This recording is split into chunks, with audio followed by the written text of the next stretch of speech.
Afternoon, guys. Welcome back to DR Sports for another edition of the Saturday Football Show, your number one show to keep you informed of all the goings on in the 3 o'clock kickoffs, which today are Aston Villa, Burnley, Palace, Brentford, City, Sheffield United and Wolves versus Everton. We've called up the absolute colossal names of the footballing YouTube industry, but they all didn't pick up. So, instead... I was waiting for the punchline. Early one. Just get it in. Instead, we've got the glorious Nicky Hawkins. Hey. Big dog. Twice in 2 days. The Hawkinator up the irons. Thank you, lads. Good to see you again, my friend. We've got, obviously, Fuad in co-host seat. Come on, man. As always. Loving the court show as well. Really well, man. Production from the whole team. Big up Nicky was involved as well, you know what I'm saying? And look at this. Aren't we lucky? Those who used to watch the Saturday Football Show, and I'm talking episodes 1 to 30, right? 'Cause we're on about 70 odd now. You'll recognise this fella, the one, the only. Matty Redden's back in the Saturday Football Show. Renton. It's good to be back, boys. Throwback episode, this one, like. Proper panel, this is. Yeah. I'm not just saying it because we're sitting here now, but if you are like us, make sure you smash that like button. Comment with your thoughts about the 3 o'clock games. Of course, we're going to be reacting to that Luton 2, Chelsea 3 result. And then, if you have not already, go and subscribe to the channel if you have not already. Check out the Magpie channel. We've got West Ham Fan TV. Fuad's always active across many social medias. And the Cop TV is there as well, where tonight we've got a match preview, a proper one, coming out tonight on the Cop TV and the Magpie channel tomorrow. So make sure you go and watch those too. Shout out to everyone in the chat already. Yeah. Let's jump into this before we jump into the lineups for the 3 o'clock kickoffs. Who won the Old Firm derby, says David NL. Well, it was a 2-1 Celtic win today at Celtic Park. 10 men as well, wasn't it? 10 men for Rangers. Balogun sent off as well for the Blues there. But a big win for Celtic in the Old Firm derby. Luton so close, says Metaversal Threat. Joaquin says Chelsea shocking. Jackson is so bad, says Yusuf. Shout out to MF Fume watching from NYC.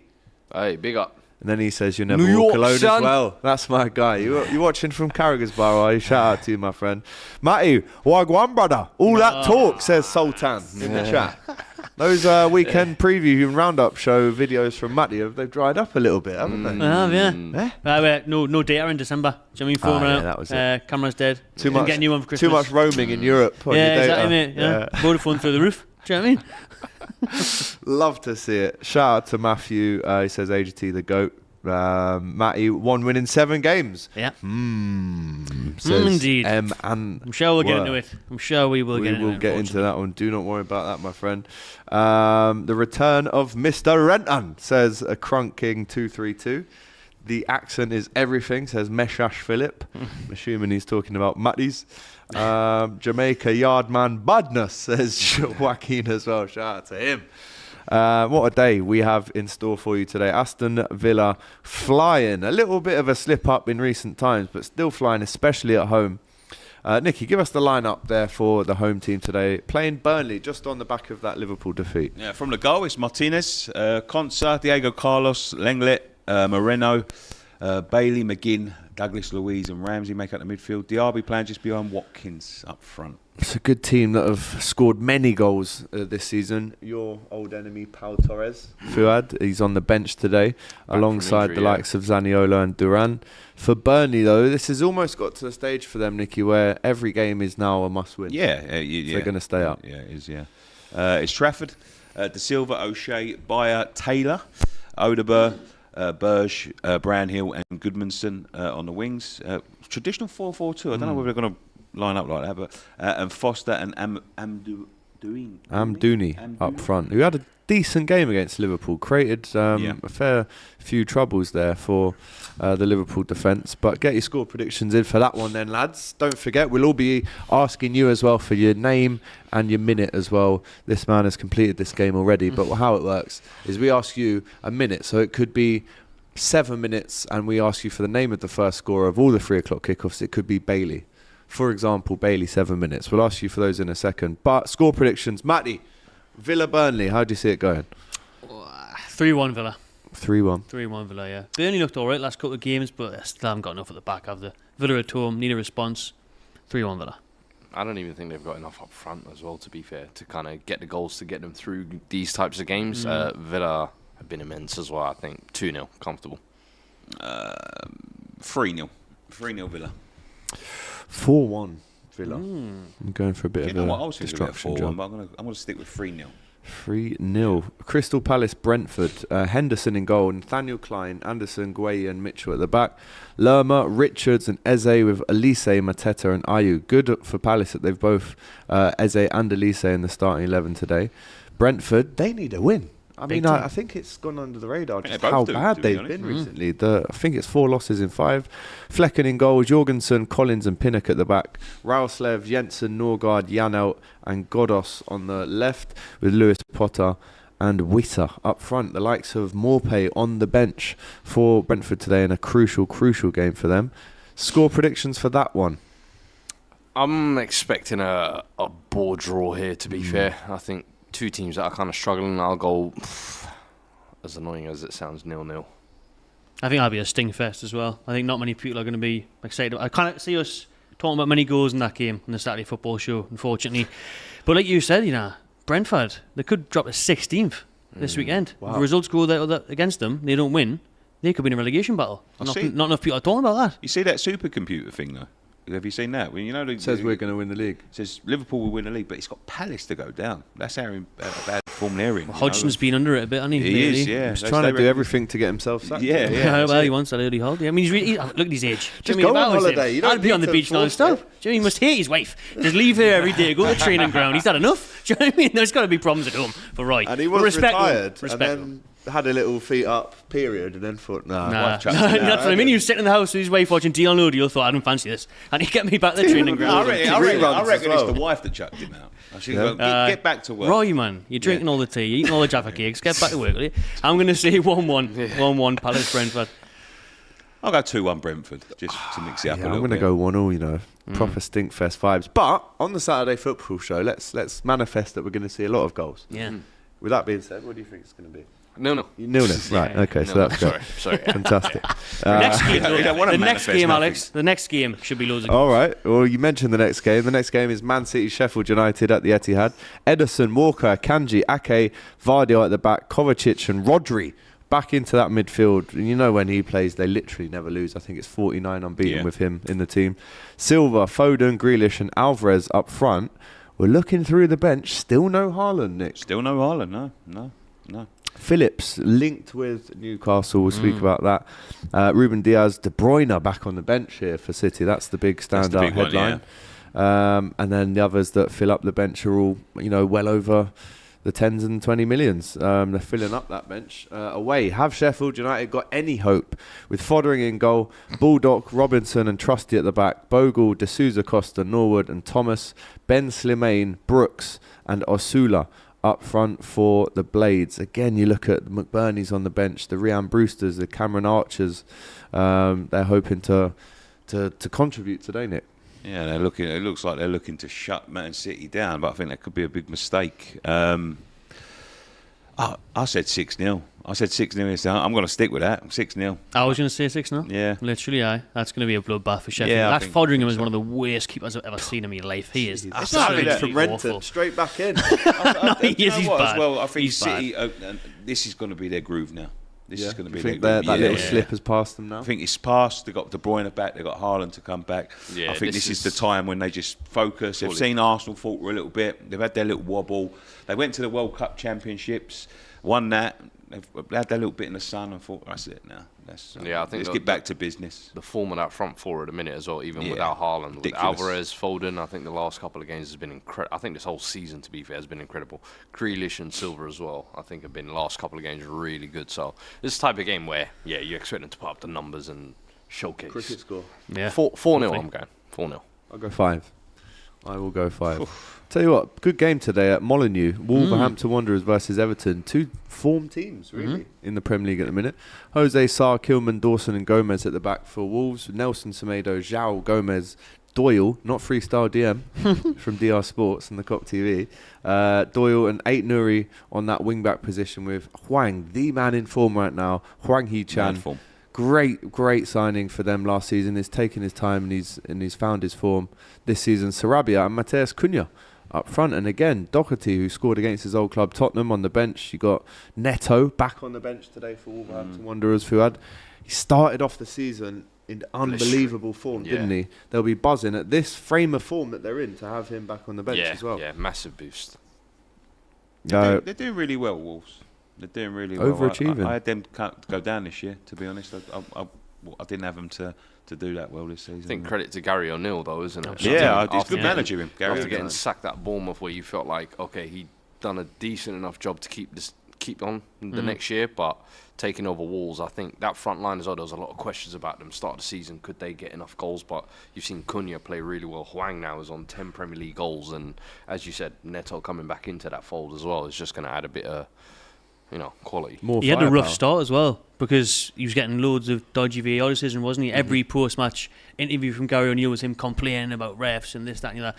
They've kept on battling, they've kept on going, and listen, they could finish quite high. I think he's really doing himself some favours to get a big job. I think Gary. I can't even work out why he got sacked at Bournemouth. I still can't work it out because he done. I think we've done miraculous work there. Bournemouth now, I guess, with their turning form, of course, okay, we didn't make the worst decision. But I don't think he would have been. I agree. Yeah, I don't think he would have been that far behind them if he'd have stayed in charge. I think, you know what, maybe as a dark horse, maybe an underdog, maybe not a popular opinion, but he's got to be, again, for halfway through the season, for the amount of bad decisions they've had. You look at the Onana, the penalty they should have had on the first day of the season. They had about 4 in a row where they were getting apologies every single week. He's up there with me, with Emery, in terms of not the kind of Klopps and the Peps and the Artetas maybe, but that under bracket, he's potentially been one of the best managers Is he English? this season. Yeah. Gary O'Neill, yeah. I was going to say, after Moyes, He could be ex-West Ham player. Right. Ex-West Ham yeah, player. I was thinking after Moyes, that would be a But Moyes is great about shout. to sign a new deal. I heard, yeah. Yeah. We'll speak about that in a minute. I'm sure you've got an opinion on Got that. sacked on here one. Yeah, exactly. The source was Hines that day, I think. Pickford in goal for Everton. Patterson, Keane, Tarkowski, Branthwaite and Mikalenko. Very, very defensive lineup this from Everton. 5-4-1. Harrison, who's been playing well, obviously scored against City the other night. Garner and Onana in midfield with McNeil. And Dominic Calvert-Lewin up front. Again, the bench. You've got Danjuma, Andre Gomes, who's had a bit of a rebirth in this Everton team. You've got, obviously, Beto as well. Coleman back on the bench for Everton. Yeah. Seamus. Yeah, Seamus Coleman. Throwback. Big throwback. Only cost them about 100 50 grand. Yeah. 50 grand, I think it was. Yeah. Irish, like 7th division. Yeah. Unreal. Right, score predictions for this one. I think this could have some goals in. I'm going to go 2-2. I was tempted to go 2-2 as well, to be honest, but I'm going to slightly edge it to a 2-1 Wolves. Yeah, I think I'm going to go the same 2-1 Wolves. I think Wolves will Huang win carrying this one. on that good form. 3-2 Wolves. Molyneux as well. I think Huang will carry on that kind of Little goal scoring form. mini fortress there they're building. Yeah. And don't forget, Nottingham Forest play Manchester United tonight at 5:30. A tough place to go to. Right, a very tough place. You would know. They've just slumped you 3-1 away. Nuno though, he was looking good, man. Yeah. In both games. Hey. Even in that defeat in his first game, down to 10 men, looked good. 10 men in it with Bolly getting sent off, but That's going to be a problem for Man United, I think. yeah. Score predictions for that one? I'll go 2-2. Ooh. I like that. What, Forest? I think Forest going to nick it. Nice. What are we talking about, Forest? Yeah. I'll go 2-1 Forest. Yeah, I'm going to go 2-1 Forest, yeah. I'm going to go 1-1. Okay. No one here predicting a Manchester United win. Nah. Could come back to bite us, but We won't be the here form by doesn't then, lie. so- Doesn't matter, who cares? Right, let's talk about the game earlier on today. It's just finished. That was, of course, Luton Town 2, Chelsea 3. And I tell you what, if you watch the last 15 minutes of that, you'd think that Luton were the team who'd already had 3 goals. The way they were peppering, I think they hit the bar twice. They had a goal disallowed, and they scored 2 in the last kind of 10 to 15 minutes. From Matty, we were watching the game from a great start for Chelsea. 2-0 at half time. Palmer scores that one on the 70th. We almost turned it off. Yeah.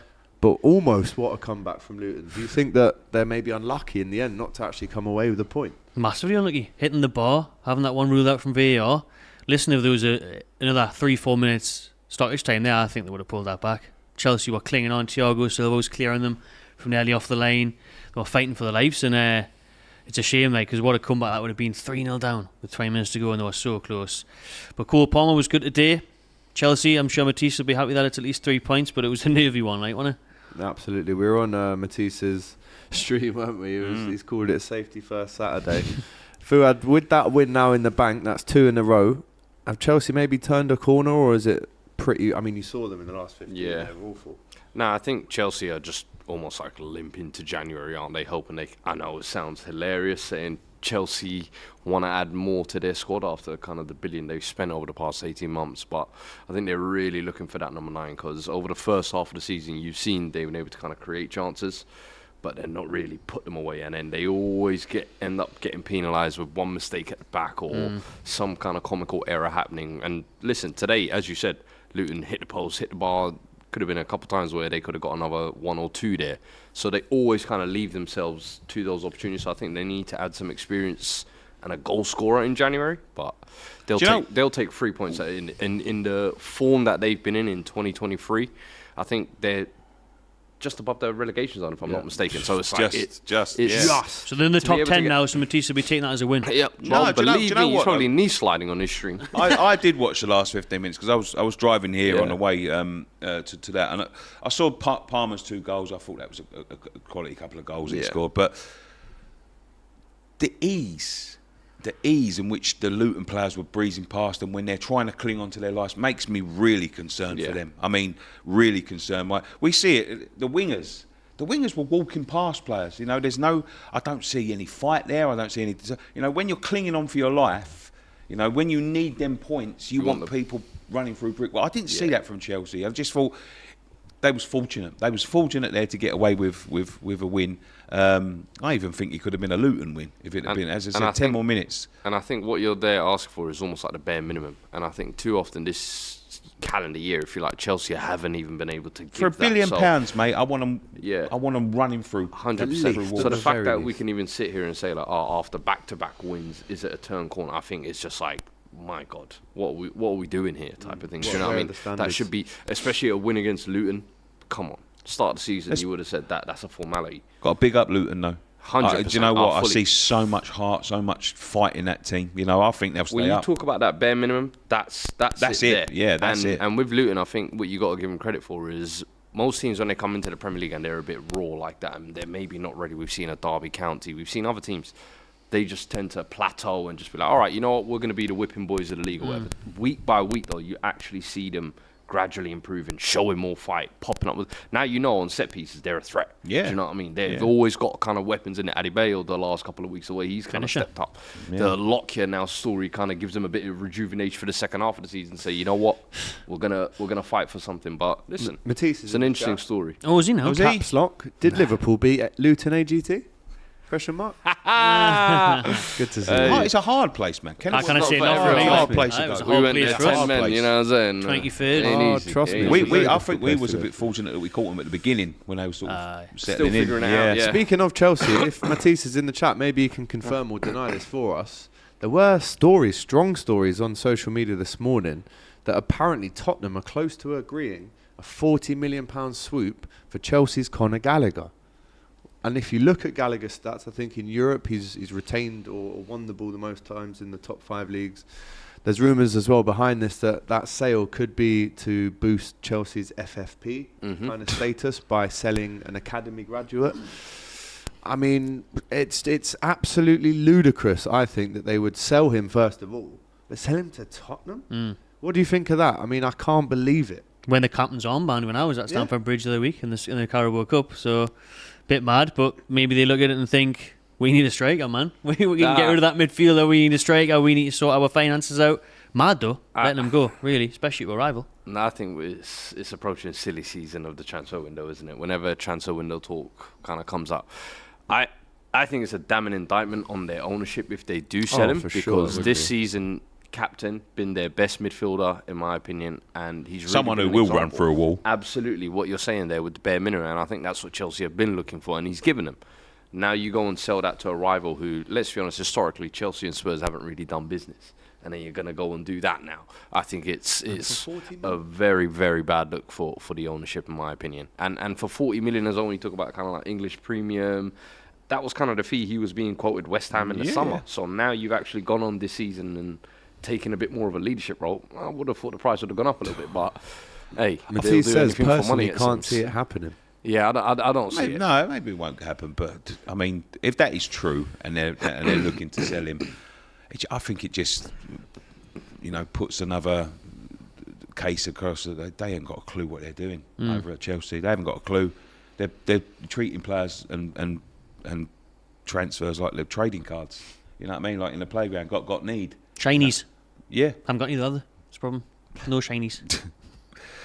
No shinies, mate. For £1 billion as well, you'd at least have a fucking Should have shiny, shinies. wouldn't you? Yeah. Should have some shinies there for sure. And 40 million, I think if you're Chelsea, it just proves that you do not have a clue what you're doing. As Fuad mentioned, silly season is almost upon us. The transfer window opens again. When's it open again? Is it tomorrow? No, Did day you after have to tomorrow. first? Monday. Jeez. Monday. Monday. Jeez, look forward to that one, I'm sure. Mad Monday, they're going to Mad Monday. And it will go on for a whole month. And I'm sure we'll be covering it all on DR Sports. Regretfully, for me anyway, because it will probably be a daily show. Crypto Flair with the super chat. Jackson played well. All that keep talking shit about him don't know football. You just need to look at his overall game, says Crypto Flair. Do we agree? I actually think, in the Palace game, he had obviously, was it the big chance that he missed?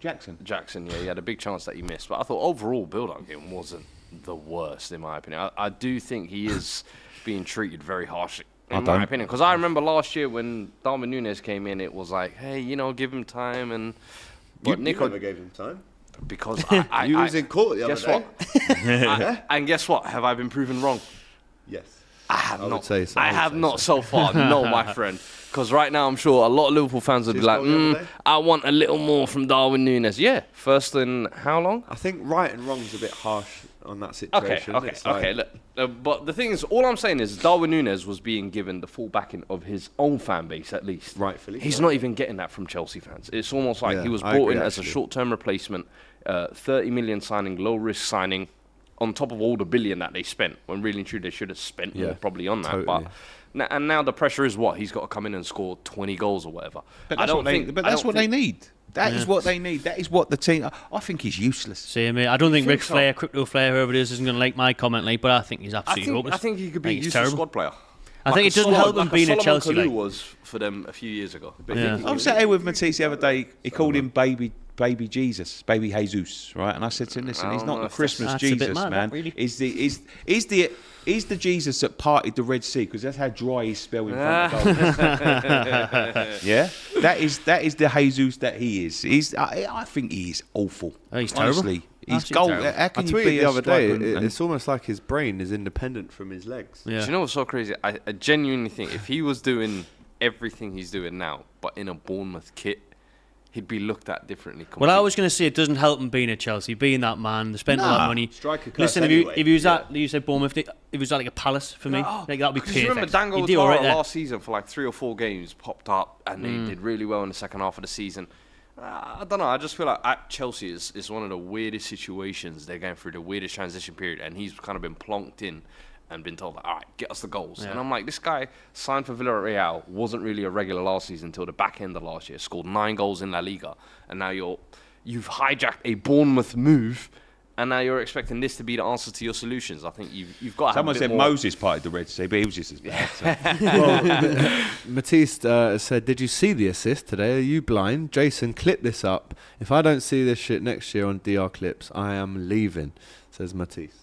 Hey, big threats. Big threat, huh? Get your P45 ready, mate. What? 21 points out of 7 games. Yeah, we know what we're clipping. Matisse, we've got a few clips of you saying some wild stuff as well, my friend. So we can all clip. We can all have a bit of a push and a pull. Oh, yeah. But there you go. Right, the time is 2:58. What does that mean, boys?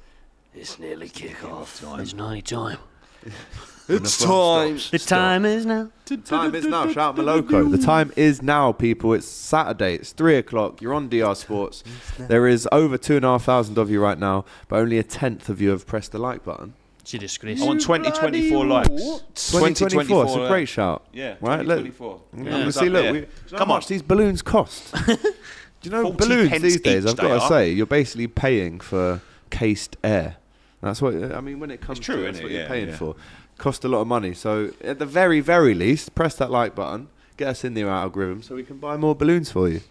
No expense spared here on the DR set, as you can see. Beautiful, all studio over. Got like a stars in their eyes set here. Tonight, Matthew. That's why I'm on. Matthew. I will be. So yeah, Nice. smash that like button. I can see the likes are slowly going up. Big up to you. We don't do this for just a laugh. We need your likes and we need your we do it for a laugh as well. We do it for free. But make sure you do smash that like button. It does help us. Right, the next move is to get all of your names and minutes. We'll go with Matty Renton first. What do we feel reckon? like it's impossible to match Fuad like after his He's performances. already completed Jesus, it. he has already won it. Got the T-shirt. I'm going to go big though. Alvarez for City, minute 1. Oh, he's shot his load early, Matty. I went for it. Okay, he's gone big. I'm going Ollie Watkins. Oh God. 5 minutes. So, do you know what? That's a very good shot. It's a very good shot. What? It's the first goal. Yeah, First goal of the whole 3 o'clock kickoffs. Surely it's got to be City. I got N.Forest. Alvarez. 5 minutes. So he's Alvarez 1 minute. You're Alvarez, 5 5 minutes. Yeah. Do you know what? I'm gonna go. Do you know what? I'm going to swap it up. Elise, 7 minutes. Okay. Yeah, I like that. Elise, Mixing the 7 thing minutes. up, I like it. Oh, in that case, I will go Huang He Chan. Good shout. 11 minutes. 11. Oh, bit of a I weird. think we're gonna have to wait a little bit for the first goal. I've just got a feeling. I hope I'm wrong. I'm thinking 4 now, but I'll stick with 1. Stick One with off, 1 or 4. Let's see who they've got in the comments to score the first goal. McGinn, 5 minutes, says Tina. Watkins, 7 minutes, says Ricky. We've also got Elise, 4th minute. I like Elise, says Connor. Nitish says McNeil, 11 minutes. An away goal for Everton, maybe. Foden, 7 minutes, says Alan X. Slivik Media says big up the real yard man AGT. Cunha, 11 minutes, says Chinegu. And Rudy says Alvarez 11th, and Don Robbie 90 minutes, says Sapan Bajaj as well. Well, it's gone past 3 o'clock. You know what that means? All the whistles up and down the country in the Whistle. Premier League, Kicks off. Championship, League 1, League 2, National League, Isthmian for North, Isthmian for South. I've kicked off now. Enjoy yourself. We've got games from all around Europe as well. So make sure you're tuned in to the show and you are enjoying it. Let's talk briefly about Manchester United. If you remember back in the summer when Fuad was there, we interviewed Rio Ferdinand at the TNT launch. Oui. There was a famous clip that came out of that night, and it was Rio saying Manchester United finished second. And he said, talk to me. And I said, talk to me. Mm-hmm. Again, on TNT this morning, he has said, he's changed it, he's gone from second to 4th. He thinks United get top 4. Not a chance. Do we agree? Absolutely not, no. No. No, Is he chatting no rubbish way. again? Yeah, he's chatting nonsense. Yeah. Eh? Blinded. Got his Man United glasses on. Clearly. Do you know what I mean? Second to 4th. He's not going to like when it comes May, is he? Yeah, Like he's Rio. going to be saying 6th by March. We're praying for Conference League, I think, at this rate. Oh, there's been a Oh, 1 minute. I got the minute right. You got the minute right, but no one had that name. Oh Lewis my Potter. I goodness don't even know me. who he is. This is how you with all due respect, this is how you start off the Saturday football show. We've got a goal already, but it's absolutely no one that we thought it would be. Matty Renton, who has it gone to, my friend? Gone to Brentford at Selhurst Park. Keane Lewis Potter. This actually went down as the second minute because it was 1 minute 40 odd, so I'm not pleased about that. But close, but Brentford, what a start for them. We mentioned, you know, the floundering down the league table. Yeah. Big Need opening goal for them. Yeah, I massive almost start. and another dagger and a half for Almost Crystal shot. Palace. Roy Hodgson. You know what I'm saying? Could be gone. I Put your reckon. feet up, Roy. The next one gone. So absolutely no one got that one right in the comments at all, which they wouldn't Lewis have. Potter. To be No, they honest. wouldn't have like. Is he making his debut today as well, by the way? I haven't seen No, I him think in he the- scored in the I've last never game heard as of well, him, you know. like- Yeah, he did. Pretty sure. Did he? Yeah, I'm pretty sure he did, yeah. consolation goal. Also, I did see Fuad earlier tweet, hear me out, guys, about Eric Bailey leaving. Where was it? Where did he leave? Besiktas. Besiktas. Yeah. He has now just joined Villarreal again Oh, as a free nice. agent. The deal Nice. is now sealed. It's almost and like a signed. homecoming. Yeah, Yeah, before United. Year-old. Good goal, that. Really Let's good have a goal. look. Talk to me about the goal. Volley. Cross. Oh, Good nice. finish. Who's the cross by?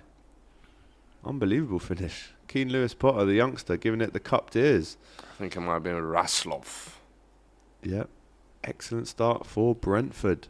2 minutes in, 1-0 up. Let's go back to Manchester United on the top 4 situation. Obviously, the expectations have dropped massively after, I think they've lost 13 games in all comps this season already, which for United is unbelievable. There is a possible offside for that Lewis Potter goal. Oh, that's tight. Oh, I don't know, I don't think so. Tight. They need to remove the They ain't got hand the stuff, man. angles. Where's the angle at though? There, it's on the piss. It's not a straight line, is it? I'd like to know not my who Rio's dropping out of the top 4, and I assume it's Villa to take over because Arsenal, Liverpool, and City Yeah, are going to United finish there. finish above Liverpool in the original. Yeah, that's long gone that. But to get 4th, do you think he's going to finish above Spurs or Villa at the minute? Is a bit mad for me. Nah, I don't think so. I think Spurs will be the kind of real obstacle. I think we've got a better chance than them. Well, you're above Villa them. at some point, I think the Conference You're League above them, Nicky. second We've got a half of better the chance. season could play a major factor. I think they'll turn their attention to that. I don't know whether their league will kind of take a knock on that, but I'll be very impressed if they can maintain the Champions League challenge that way. We've seen West Ham, I think, was it 3 seasons ago? They did that for up until game 32, I think it was. So it's not easy. And we've seen Leicester, I think it was a couple of years before that as well. So yeah, we'll see. Leicester dropped out of it a couple of years in a row, didn't they? On the last weekend, Yeah. So it's Look never where they easy, are. that race, man. There's a long old VAR check, by the way, still happening at Brentford, So we could have. I mean, your Alvarez shout has definitely gone now. unfortunately. But we could have a new name and number. A new name and minute if this goal is disallowed. Very windy Selhurst Park today. I think that's onside, to be honest. I think that's onside. Let's get one look of it in full That's on. speed. It's a great Ooh. cross, isn't it? Nah, he's on. Yeah, he's on. I think He's he's on. Yeah, he's on. Great cross. Great goal. finish. Great finish. Let's go to the Etihad, still 0-0 there, as well as all the other games. A goal in the Scottish League One. Falkirk 1-0 up against Stirling Albion. Hendo with the goal, not Jordan Henderson, Liam Henderson. Probably more spectators at that game than the actual Hendo out in Saudi at the minute, which is quite sad. Very sad. We don't want to talk about El Ittifaq, do we? Etihad. Gerard, boy. Gerard hasn't won in 2 months, I don't think. Jesus. Saudi. They'll have to go under the microscope very soon as well. Hey, cool. As it is the last Saturday football show of 2023, I thought I'd go around the table and get a New Year's resolution for your club. Obviously, there's still a lot to play for in 2024. The withering heights are still there for Liverpool, probably still there for your team. You know, your team. Oh, just because it's been a bad couple of weeks. No, I didn't like that. No, I'm joking. You know what I mean. You know what I mean, a bit of a wind up. But a New Year's resolution for your club. I mean, we'll save the kind of January transfer. We'll do one signing that you like as well. But just in general, what would you like your club to do more of in 2024? Win away from home would be nice. We've only had one win away from St James's this season. Yeah, it's been that bad. It was a great win, 8-0 over Sheffield United. Oh, yeah. But there's been hella draws and last-minute defeats and stuff, so win away from home would be fantastic. Just once, or? Well, one more than we've done now would be a good start. Yeah. But New Year's resolution, mate, pick up the away form and good FA Cup run for me, mate. Listen, we've got Sunderland next weekend. That's a huge, huge game. We've obviously got the Carabao Cup final last year. Let's see if we can get far in the FA Cup this year. We're out of Europe now. Let's go for it. Fuad? The FA Cup. Ooh. Yeah. See you in the final. Yeah, for me, I think I'd love a cup run this year. I think the way Ange just kind of come in this year, top 4, qualify it as kind of the main objective. But if there is a chance for the FA Cup to make a really serious run, I'd love to see him play strongest side possible at every opportunity in those games. I don't care who it is. Marin, Kettering, bring them all outside. Marin. Yeah. Marine. That was it, yeah. Was it Carlos Vinicius giving it the... yeah. Liverpool, But, yeah, I'd love a cup run. We haven't had, obviously, much cup success. Who have you got in the third quite round? a while. Next weekend? Sure. Tottenham? We got Arsenal. You got away. Arsenal, that's a big one. Big one. That we always get them in the cups. I've got Bristol. Bristol. You're City, mate. Yeah, of course. Away. Nah, it's home. See, away would have been a bit tricky, but at home and get the job done. I like them grounds, though, man. I've been to like some big ones. Burnley. Seen some bad Burnley. losses as well, Burnley, man. Well, that'd be easy. They need to focus on staying up. At New Year's home. resolution. What's yours, Alex? Sign a DM. Win the league again. Probably is, you know. Ooh. Probably is win the league. Big wish. Yeah. Why not? Top at halfway point. Listen, there's 2 questions. Can we do it? Yes. Will we do it? I still think City win it, to be honest with you. So But how many resolutions actually get ticked off, eh? So you can all have a dream. I'm going for Liverpool to win the league. I'd like to see a proper striker at West Ham. Yeah. Just a proper striker, just once. You think you go in January and get one? Nah. No. Nah, Nico don't think Jackson so. on loan. I was just about to get Jackson in. No way. Nah, I said Broha. Would you take? Linked with him in the past, weren't you? as Yeah, well? we've been were in- at the same I time. think he's a Moyes type player. Yeah. I think he's a Moyes type player, and I'd like to have kept hold of Skamaka to see what he could have done. I liked I Skamaka, think he's man. I thought really, he was a really great good signing at the Bro, time. I always think that I'm so annoyed that he wanted to leave as well. Yeah, but of course, Yeah. yeah, because he just didn't fit. He's a good frustrated striker, me. I was man. like, Well, one and done. Over the last sort of 3 or 4 years, we've had Haller and Him. Skamaka there. And I think they're good players. They fit in a lot of teams, but they just didn't fit in ours, man. But yeah, it'll be someone like Broha. if What it's about anyone. Big Dom Solanke? He's linked with a lot of teams. Love him. Yeah. I'd love him. He'd be a nice fit. Yeah, I could think get the I money think up. he'll go somewhere bigger than us. So I think he Yeah. could go to You're an sixth in the Arsenal. league, man, Nicky. No, Sixth in the no, league. I- I stay actually there, think mate, that he'll would be- be a great, almost like I think that's a nice perfect fit. match. I said that hand in first hand. game of the season. I watched him. Our first game of the season, he was superb. Yeah. I mean, he was superb. He holds the ball up well. I know he didn't do too well at Liverpool, and you know, you get that. You know, you do get some players that don't really When take they're that young. step. But yeah, I thought he was excellent. Held the ball up well. He can score goals. On fire at the minute. I'd love him at West Ham, but I think it cost too much money. We ain't got the money to pay Yeah, for it. well. No way. Interesting. So that's yours. Let us know what yours is in the chat. What do you want your club to do? What is your club's New Year's resolution for 2024? Let us know. Looking back across the year, give me maybe your highlight and your low light of your club in 2023. Start with me or with me. Highlight has to be Champions League for me. Paris Saint-Germain at home, 4-1. Best game I've ever been to. Best night of my life as a football fan. Incredible. And then even following them abroad. Listen, we didn't see a result, but we got a draw at PSG. What was that? Dortmund got Should've beat. got a Got a win. draw at Milan. So it's been unreal, mate, to be honest with you. Absolute dream following Newcastle around the Champions League. But Good times. the low light, I would say, literally probably Boxing Day. You know what I mean? Seeing Chris Wood score a hat-trick against us. I was like, what the hell's going on here? So I'd probably say you could pick any fixture from December as the low light, to be fair, because until December, it's all gotta been be that it's all been Forest high loss up. at home, I'd say the surely. Forest loss at home, and to be fair, actually, Trippier's mistake in the last minute against Chelsea cost me a semi-final place. I'll go that hit more. Actually, get knocked Yeah. out of the cup. Yeah, And you were at that one. yeah. Ugh, horrible. Fuad? I think highlight for me personally, I would say the signing of James Maddison.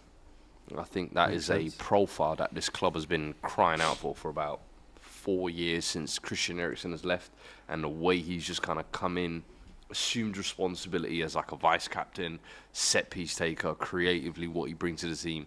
Even since he's gone, you can kind of feel that kind of little bit of magic missing in our midfield. But yeah, signing of James Maddison for me, I think, huge highlight in us. And going forward as well, innit? But then low light, I would probably say the downfall of Antonio Conte. Because when he came in, I initially, well, to be fair, even till the end, I thought he was the right man. I thought we got it wrong with Jose. Maybe people were saying, oh, Jose had kind of passed his best, and is he really the guy now? Okay, Conte's won a title right now with Inter. He is the guy. We've given him the keys. He's someone who knows how to win. Let's see if he can do it. And then just to see the way that kind of petered away, press conference by press conference, him just ripping the club to shreds, and it all just went outside. But then obviously, thank you, Ange. He saved us. Winter break. Yeah, shout out to Fuad, Maddison and Conte and Big Ange getting a mention. For me, I think the low light has got to be that I think it was 3-0 defeat away at Wolves in January. And again, Klopp was getting the kind of questions, you know, do you think you can turn this around? Do you believe in yourself? He said, yes, absolutely. And fast forward, you know, less than 12 months, we're top of the table. But that was, I remember Klopp actually went over to the away fans and apologised. He put his hands up like that and said, and when that starts happening, I don't care how big a manager you are, big club, small club, when you kind of beg the fans for forgiveness, it could be the writing on the wall. At Liverpool, that was never going to happen. But when I saw the picture of that, it's one of them pictures that stick in your mind. And you think, is that the game that Klopp's maybe lost it? So I'll go with the 3-0 defeat away at Wolves. There was one at Brentford as well, 3-1 in January. Like I said to Matty earlier, we have an awful record every January under Klopp, which is really strange. The highlight, I've got two. I would say the first 20 minutes of the Liverpool-Real Madrid game at Anfield, where we lost 5-2, which is actually probably another low point. But the first 20 minutes of that game, Nicky, was easily the best 20 minutes I've ever had at Anfield in my life. We'll I thought he was going to say the best 20 minutes. I was going to say, I bet your wife ain't very pleased. No, she gets a good 20 seconds. Kidding! 20 odd minutes. Low light. No, but... I'm sorry. So that was the highlight, bro. Nunez scoring that goal, Salah scoring. We're thinking, wow, we're beating the champions of Europe. We're going to go all the way. And then we lost 5-2. At the end of the game, I was clapping Modric and Benzema off the pitch. They were the best two players I'd seen at Anfield for years. So that was the highlight. I guess one more. Goal. Elise. Goal. Palace. Wait, what minute did you... Fourth. Yeah, he did say he said. Got one number right. 14. Before that, and City the goals are 1-0. flying in. The There goals we are now go. flying in. It took City a bit longer than I expected, but they've done it. 40 minutes on the clock now, 1-0 up at the Etihad against the Blades, and they've been all over them, to be fair, as you'd expect. Non-stop Man City. Not many clear-cut chances, but now they have took the lead 1-0 to City. And it is Rodri with the goal. Of course it is. Back in the team, back in the wins normally when he's in the team for City. 1-0 to City, so that's my highlight and low light. What's yours? Low light, losing Declan. Because I love Declan. I've loved him for, ever since. Oh, that's a good goal. I've loved him since he came into the team. He's just a positive influence. But listen, every cloud has a silver lining, because I think we've done better without him, because we've used the money to good use. The highlight, man, is Prague. Obviously, it's Prague. Prague, isn't it? Gotta be. Being a European I still champion. can't remember Prague. That's how good it was. You know what I mean? It was unbelievable. I remember being in Prague. I'd done a lot of content. We went out. We was out there for a few days after, and I remember being out. I was out, mate. And I remember my brother coming to find me, and I was in a German nightclub somewhere, just giving it that at 5 o'clock in the morning, 3 days after we won it, and he's going, "Come on, we've got to go and get the flight, mate, or we won't be able to get home." And that's it. He packed all my stuff up. Didn't even go back to the hotel. I was just in this German nightclub, just raving. Giving it the big one. Yeah, man, it was excellent. It was brilliant. Really German nightclubs in Czech Republic. Don't know. Maybe it was a Czech nightclub. I don't know. Probably was. By that time, I know all the people surrounding me were all German geezers. You're doing well, yeah. Yeah, man. Ja, hammers, ja. Yeah. One of them ones. What a goal by Rodri, by the way. We've got to say, really controlled finish into that far left-hand corner from the edge of the box. And of course, City will probably go on to win this game because he's playing and he scored. It was Elise in the 14th minute for Palace. 16 minutes into that one now. I think we all expected an absolute stinkfest there, didn't we? Yeah, we did. It's the most entertaining game so far. And that's how the cookie crumbles on DR Sports Saturday Football Show, isn't it? A couple of comments coming in here after that Chelsea game. Apparently, Thiago Silva was not happy at full time. Pochettino said Thiago is like this, always moaning and never happy, but that's good. He's 39 and still playing. I think sometimes we are there on the pitch, but sometimes it was the small details. A bit of back and forth there. But Chelsea did get the win in the end, and he is 39. You're not wrong at all. Unbelievable, really. Right, let's go on to talk about Newcastle then. Matty Renton's on the show. Be silly not to talk about Newcastle, really, wouldn't it? As you said, so many really memorable moments for you this year, bro, in terms of travelling away. You've really kind of put your mark down on the Premier League once again. Again, this season maybe not as good as you would have hoped, but there have been really fine lines, a lot of injuries as well. We obviously did the preview on the COP TV, which is out tonight. But before that comes out, talk to us about the pressure, or is there any pressure on Eddie Howe, considering 1 win in 5 now? And obviously you've gone out of the Cups. It has been a disastrous month for you, really. It has been an absolutely terrible run of form, let's be honest. 6 defeats in the last 7. But you mentioned it, fine margins. Seconds away from a semi-final against when we get beat at Chelsea. If Trippier doesn't make that awful mistake, we're through to the semi. And it would have been Middlesbrough, and then probably you in the final, man. God. And then Champions League as well. Listen, I think Howe has to take some criticism because he's been naive at times, and he is still learning, to be honest. He is still a relatively young manager, 40-odd. I think when you look at those games, you could tell it was probably, his first Champions League experience as a coach, because when you're 1-0 up against AC Milan at home with 30 minutes left, just hold it out and we're in the next round. And then it's 1-1 and you think, well, we'll take Europa League. It's the first season back in Europe for a while. And then we've got our centre-backs making darting runs into the box to try and get a winner. And then we'll get caught at the other end, and then we'll finish bottom of the group. But listen, that was the group of death. Everyone laughed at us, said we weren't going to get out anyways. We came up against total European pedigree in Dortmund, Milan, and PSG now with Mbappe and everything. And like I said, that night against PSG was amazing. But that has obviously hit our Premier League form. It really has. We are not a top 4 side though. You know, we way over exceeded expectations last year. Eddie Howe way over exceeded expectations, and Eddie Howe will probably be the architect of his own downfall, to be honest with you, because getting Champions League 2-3 years ahead of schedule has raised expectations. Certain parts of the fan base or the media might say that anything below 4th, 5th now is obviously a downgrade. It's obviously fallen off a bit, but not for me. Listen, Eddie Howe's got way too much credit in the bank. We did this show every Saturday when I was down south every week 2 years ago. Everyone was saying to me, you're going to be the richest club in the Championship. You're going to get relegated. Eddie Howe came in, saved us. A year later, got top 4, got a cup final, did all that. What a ride it's been. We've got to get some players back from injury. We've got to strengthen in January, and then we'll go again. There's no ways under pressure for me. I think they've done a brilliant job. I really do. Like that, you know, under Ashley, that club was a mess. I don't see how you can sack him right now. I really don't see how you can sack him. But I have heard some Newcastle fans talking about what they call phase 2 now. So this is the stabilised period. He's sort of like done the job now. He's got the club into a good position. As you say, you know, way exceeded expectation.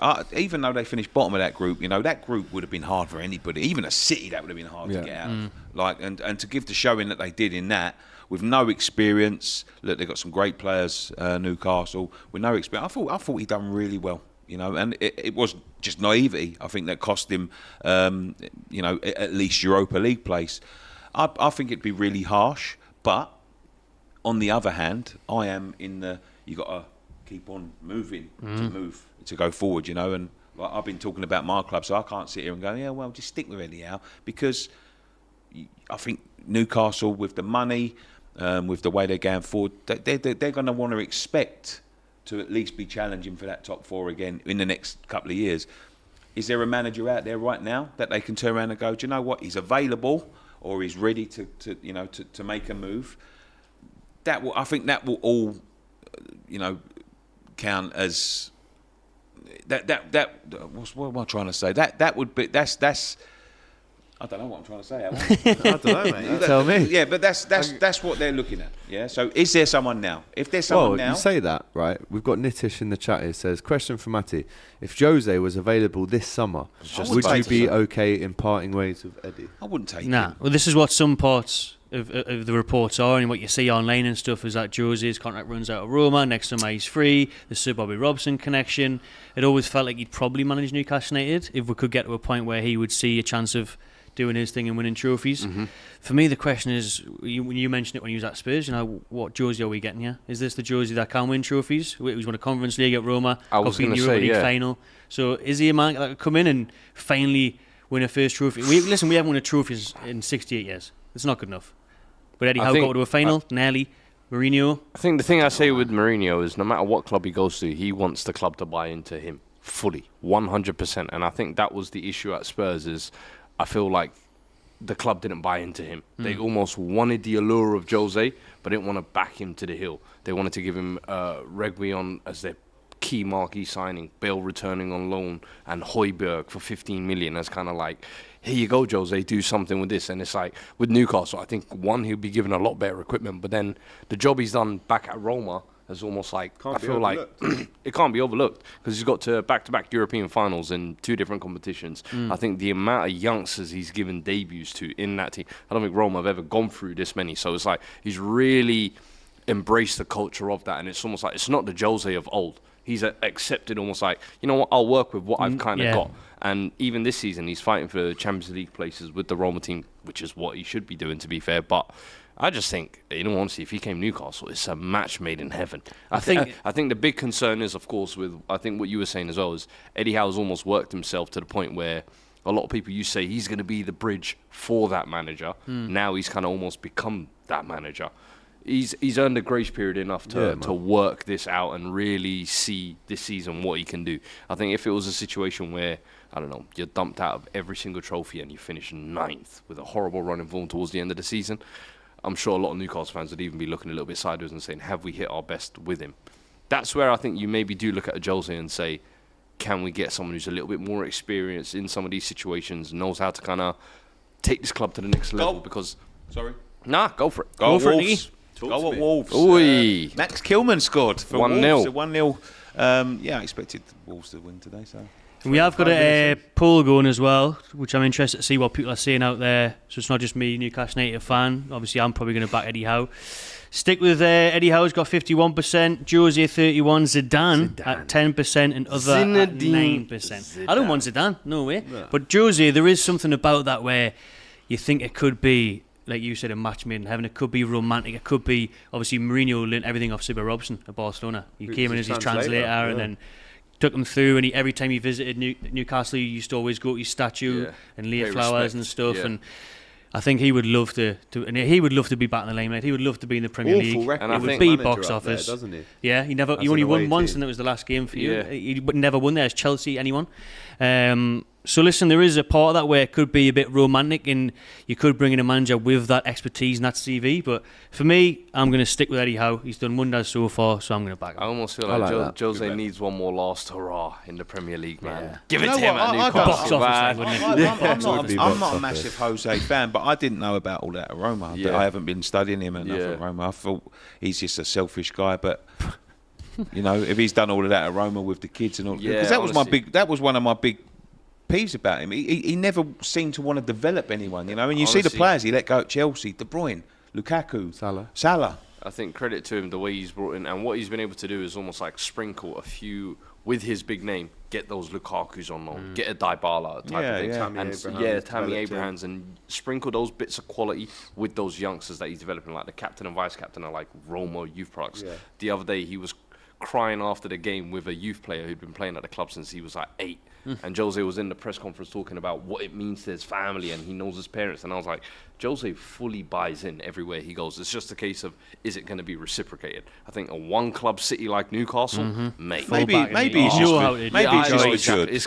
he's just matured, and he's made it more about, you know, it needs to be more about the football than about him. It's 20 years ago when he started spatting his mouth off, telling everyone he's a special young whippersnapper. And the thing is, I think sorry, man. I was just going to say, you know, I've got a real love-hate relationship with Jose, because I think the hate really stemmed from, you know, when he did that to the Liverpool fans in the Charity Shield, the Carling Cup final, when Gerrard scored the own goal. Obviously, we got him back with the ghost goal, but there were so many parts at United, even Tottenham, where I just hated him. But when you actually see how he is with the lads that he works with in Roma or Porto, or especially maybe more now, right, because he has matured, as you say, I actually, there's a part of me that loves him, because he's a proper footballing man. He's proper. He came through Barcelona as a translator for Sir Bobby Robson. And then look at the experience. He's like a sponge, the way he's picked up all this knowledge. You know, he's been around at many different clubs now for the last 25 years. You don't just do that at top European clubs without having massive character. So his home record at Chelsea was unbelievable, but this is a new type of Mourinho we're seeing. And look, I'm with you, Matty. I don't want Eddie Howe to go, right? And I'm looking around at the market. I mean, Zidane is a bit of a throwaway one. I can't really tell you 3 or 4 names that I would nail down. Maybe a Graham Potter. There's a few other maybes. But the footballing romantic in me looks at the Bobby Robson story with him. And I say, if, and again, if is the biggest word in football, if Eddie Howe was to go, which I think, whatever happens, like you said, you wouldn't even sack him if you just about stayed up. Or if you even got relegated, that would be like the cut-off point. And I don't think he will get sacked, I don't want him to. But if he did, I would love Jose to go there. I just think, for the romantic. There's another goal in the Premier League, Villa Park. Half an hour in, Matty. Who's it gone to? Villa 1, Burnley 0. There we go. What we'd expect, what we said in our predictions. Villa taking the lead there at home to Burnley. Lastly, on the Newcastle thing, right? I fear we don't really hear or see enough of what's going on in Saudi Arabia. So I know that the 20% owners in Newcastle, your man Davies, Murdoch, Gudusi, the Reuben brothers, they back Eddie Howe, love him, can't do a thing wrong. Right. Literally would be relegation. However, the 80% majority holders of the Public Investment Fund of Saudi Arabia, Prince bin Salman's, Yasser Al Ramian, what are they thinking? Yeah. Knocked out the cup, knocked out Europe. If we get beat off Sunderland in the FA Cup, knocked out that cup. If we're lingering where we are now, 9th, 10th, they might be thinking, not having this. This isn't good enough. We want to be the biggest club in the world. Standards have been raised. So it's like they might be thinking, they might be looking and saying, we can now get that glitzy glam manager that we want, the big name. Because what they're thinking about is business as well. And when if you had a Mourinho at the helm, more eyes on Newcastle. So that's the kind of thing I worry about. But I hope that at home we keep the football and people there who understand and appreciate what Eddie Howe's done, and we keep going on the It journey is we're almost on. like a poison chalice, right? Because the expectations are in the mud when he takes over. They're almost relegated. But then once you get the Champions League, again, you've put down an iron rod for your own back there, because if you don't recreate that, no matter how great the journey's been or how promising it is or how much he is loved by the fans or the 20% owners, the Amandas, etc., like you say, they will look at it in black and white, pardon the pun. With Newcastle, the Magpies, they will look at that in black and white and say, that is not good enough. How can we solve this from an off-pitch benefit of having more money, and an on-pitch, you would think, with Mourinho, it could be a match made in heaven, but it could also go down like a lead balloon as well. Yeah, thing is, he's absolutely the way. What he's It like depends. with directors. It depends what the owners are like. You know, the 80%, because you got to listen to the football people. But then you look at But the Chelsea; money's they're not bigger listening than to the no one, are they? You know what I mean? No, I'm just saying, like, you know, you've got to listen to the football. You know, if they're turning around and saying, look, you know, I know it looks bad, but in terms of where we come from, where we were when we took over, this is, you know, we're way above. We've got to interrupt you there, mate. Nicky. We're going to go back. Just confirmation of the first Villa goal. It was 28 minutes. A Leon Bailey finish, the Jamaican international. But what's just happened? Has it got worse for Burnley, or have they found their way back into the game?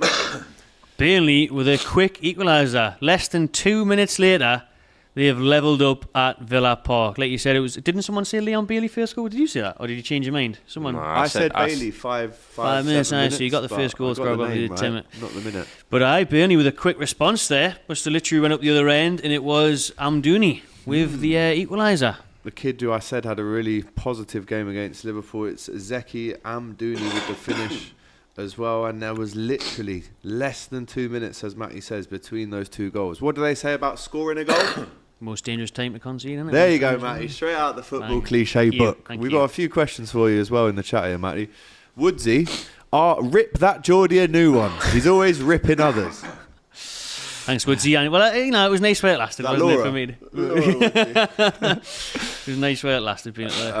Aminua says, Matty, any truth the Newcastle players in the hotel being naughty? What a load of bollocks this is. Have you seen Is this this a on Twitter Twitter? rumour? Yeah, so apparently it came out into... This is definitely just Brendan had Markham a trying to penthouse. wind up the fan base, you know what I mean, and trying to unsettle the team before the derby. And it gathered pace. It shows how dangerous social media can be. Literally, a WhatsApp screenshot of someone saying that 5 Newcastle players have been taken escorts back to a city centre hotel.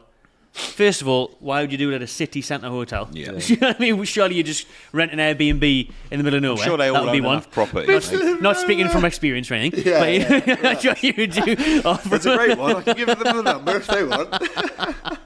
But you just do that, wouldn't you? To go from a hotel in the middle of nowhere. I'll tell you what we'll do. We'll go to the nicest hotel on the Time Bridge where we're bound to get recognised. Yeah, Great yeah. idea, lads. That's all Is- ever. is We'll wear it- Newcastle kits as well while we're there, shall we? We'll go with the shin pads on. Yeah. Look, how many rumours have you ever seen?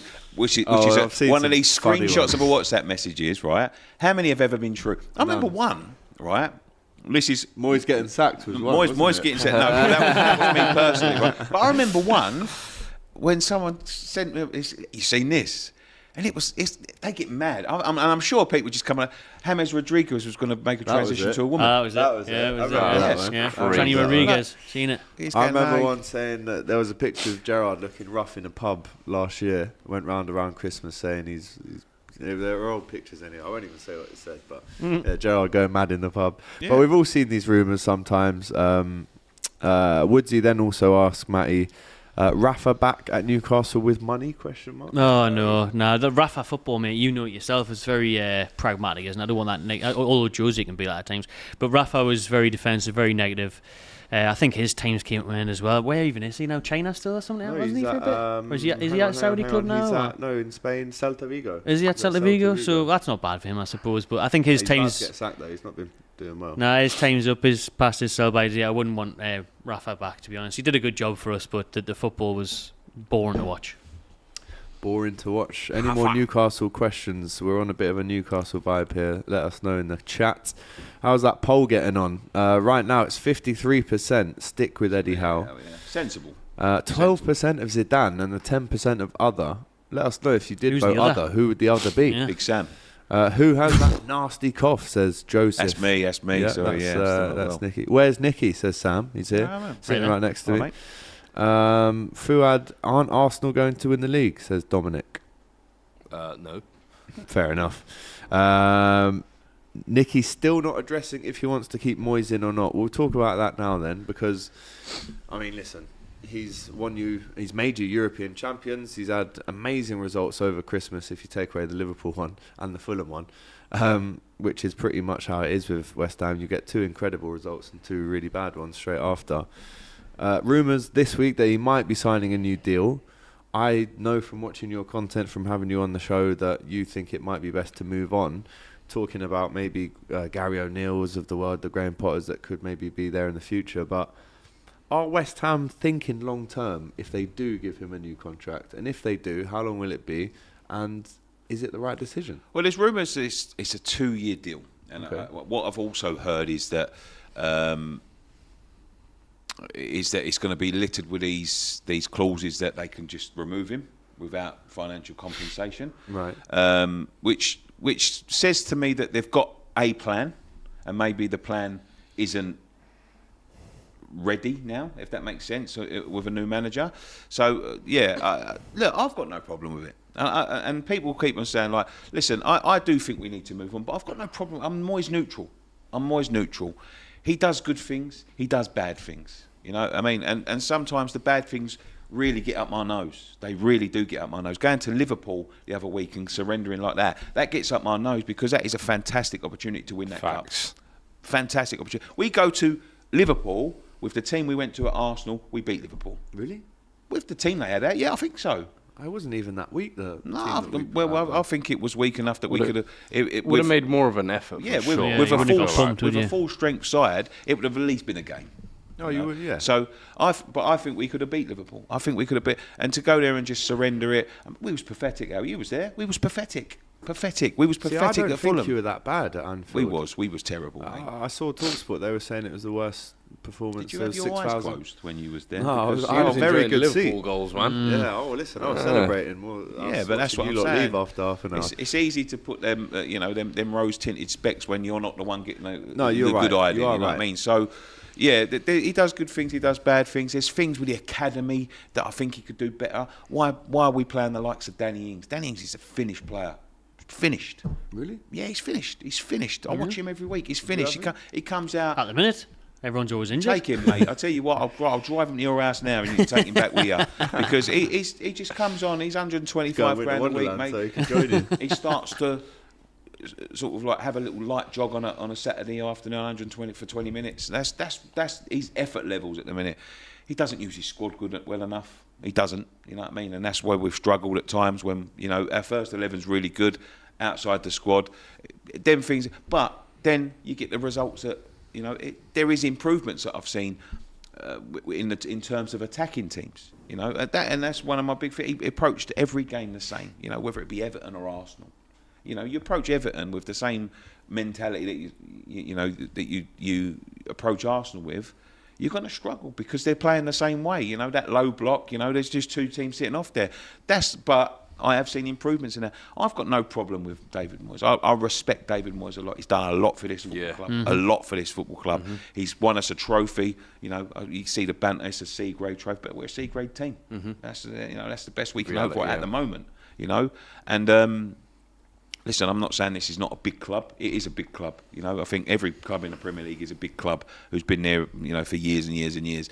But I'm one of these people that I've seen us hold on to a manager, and then they go, well, should we replace him now? And I go, no, you can't replace him. He's done all this. He's done all that. Mm-hmm. And then we go backwards. I just want to break the cycle and see what we can become. Yeah. You know, we moved to this big ground with this. You know, when we was all being sold season tickets, we're going to be competing. This is the key to competing. You know, we need this ground. We need to move on to compete. We're going to have to cut your Moyes chat here. We've got some questions for you in the comments, including get Nicky back on the Baileys. But Crystal Palace, Matty. Said it was going to be a stingfest, didn't we? We did, but what's 3 happened? o'clock out of the most goals. Palace have took the lead. They were 1-0 down after 2 minutes on the clock, and they are now 2-1 up at Selhurst Park. Yeah, big goal for Palace, that, and a great game so far down at Selhurst Park. We'll get eyes on that goal as soon as possible. Eze with the goal, by the way. With the goal. I mentioned him at the start of the game. He's having a real strong run of form right now, isn't he?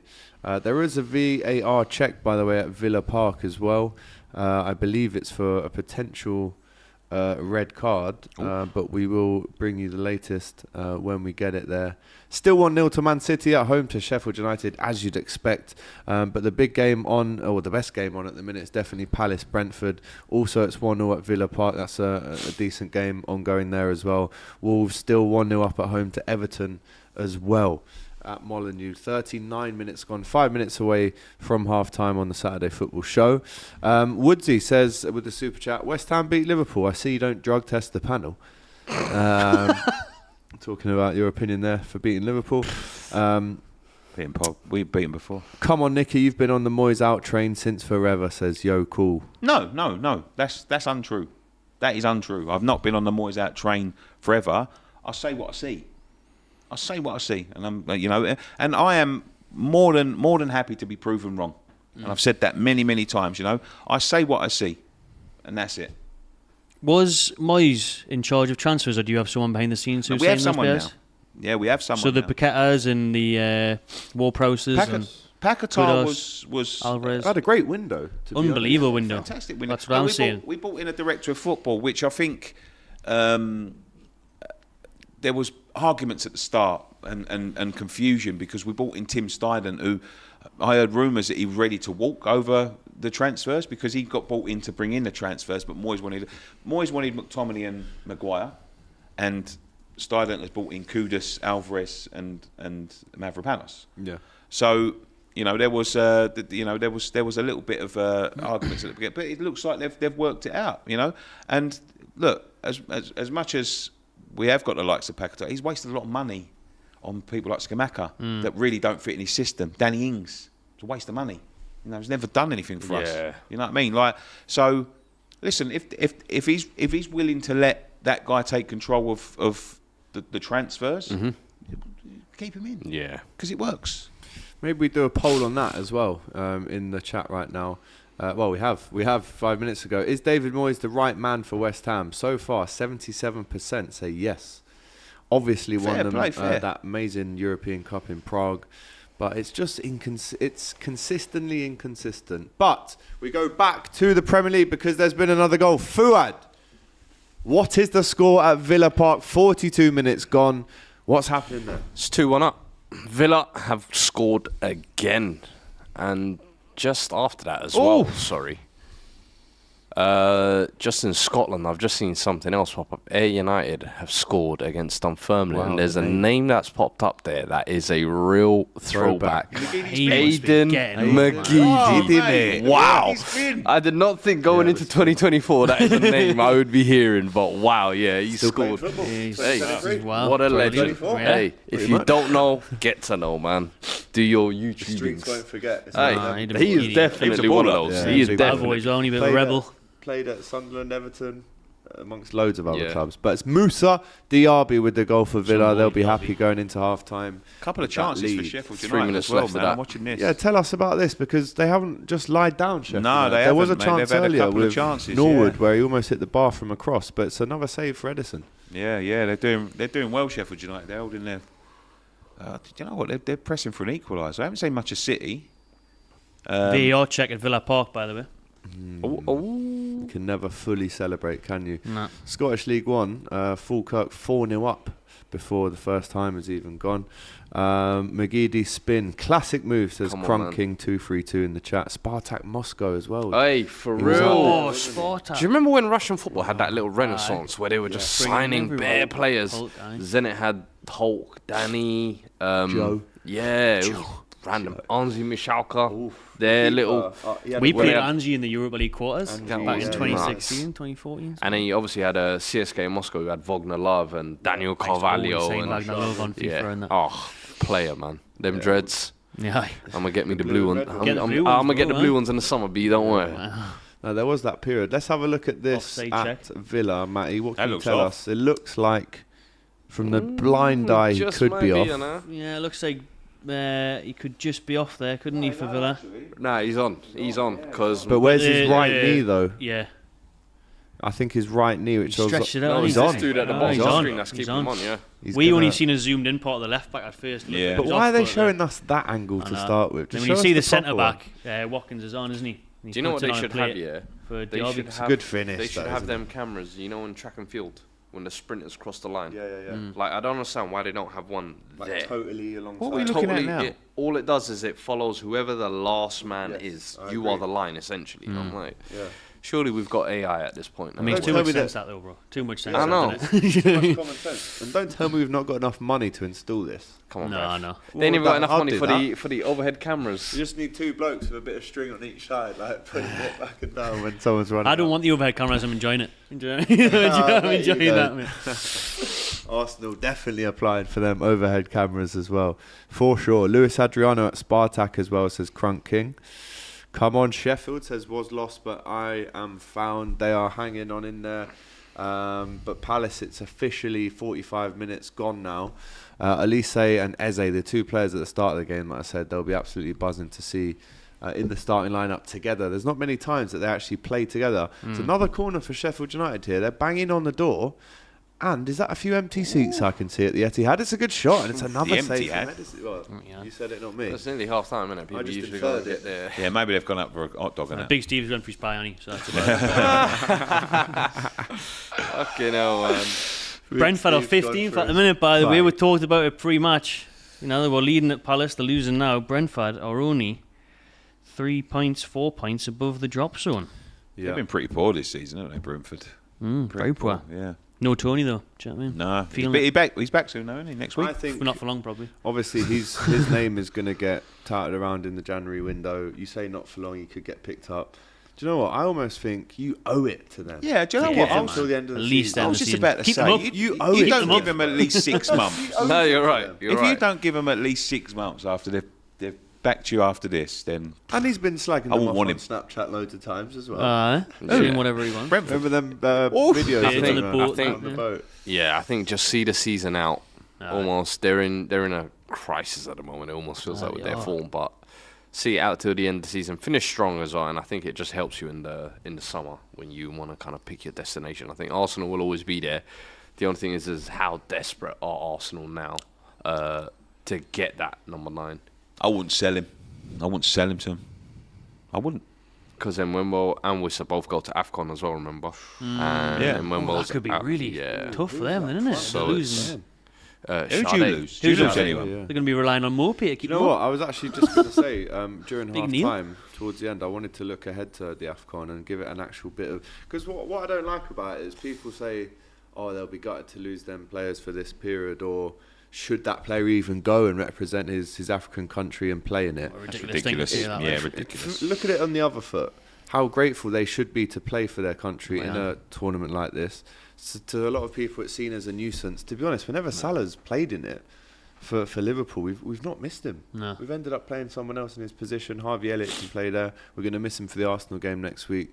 I think it gets disrespected a little bit, the African Cup of Nations. So we're going to look at the schedule and the teams, maybe the names to stand out as well in that competition over half-time. But we've just seen the half-time whistle go at the Etihad. Man City 1, Sheffield United 0, probably around par for the course at this time for the game. Rodri with the strike. He had another strike that whistled just before the end of the half. But City will be happy with that. Probably so will Sheffield United, if I'm honest. They're still in the game. They've been pushing. Fair play to them. Could be a lot worse at this point for sure. Represented well. Yeah. 6 minutes of added time at Selhurst Park. 48 gone, 3 left. It's Palace 2, Brentford 1. As we said, Brentford started off the game so well. But the second half, Eze scored to make it 2-1. Aston Villa, 4 minutes added on at Villa Park. Bailey and Diaby with both goals, and Ollie Watkins with both assists, boys, as well, adding to his GA for the season. And it was that Amdouni goal for Burnley that gave them that hope 2 minutes after Bailey scored. But that's the story from Villa Park at the minute. And we haven't heard much about the Wolves and Everton game, apart from the fact that it was Kilman on the 25th minute that put Wolves 1-0 up. Everton failing to really pressure Wolves at the minute. You can see here 4 shots each, but no shots on target yet from the away team as well. 49 minutes gone here at Villa Park. We're just waiting for the half-time whistle, I should say there. And don't forget, in around 50 minutes, we'll have team news from Nottingham as Forest take on Manchester United at the City ground. A lot of injuries for both teams, to be honest, in this one, including Luke Shaw, Amrabat, Martial will all be out. Casemiro, Harry Maguire, Malacia, Martinez, Mount and Lindelof all still out for Manchester United. But they have won 11 in a row against Forest since 1995. The same year Everton last won a trophy. Fuck, you know. We sing it a lot, so that's how I know. But right now, Everton up to second in the table, 42 points, the same as Liverpool. If the game stays, did I say that? Yeah. No. Maybe second I bottom. would like to think. Aston Villa, crazy. I should say. I do apologise, had them on the mind. And it is officially half-time now at Molineux. It's that Kilman goal, the captain of Wolves, getting it on the 25th minute. But yeah, Aston Villa right now currently level on points with Liverpool, and City up to 40. Arsenal 4th as things stand. Gents. All right, speaking of Arsenal, a big game for them away at Fulham tomorrow in the Premier League.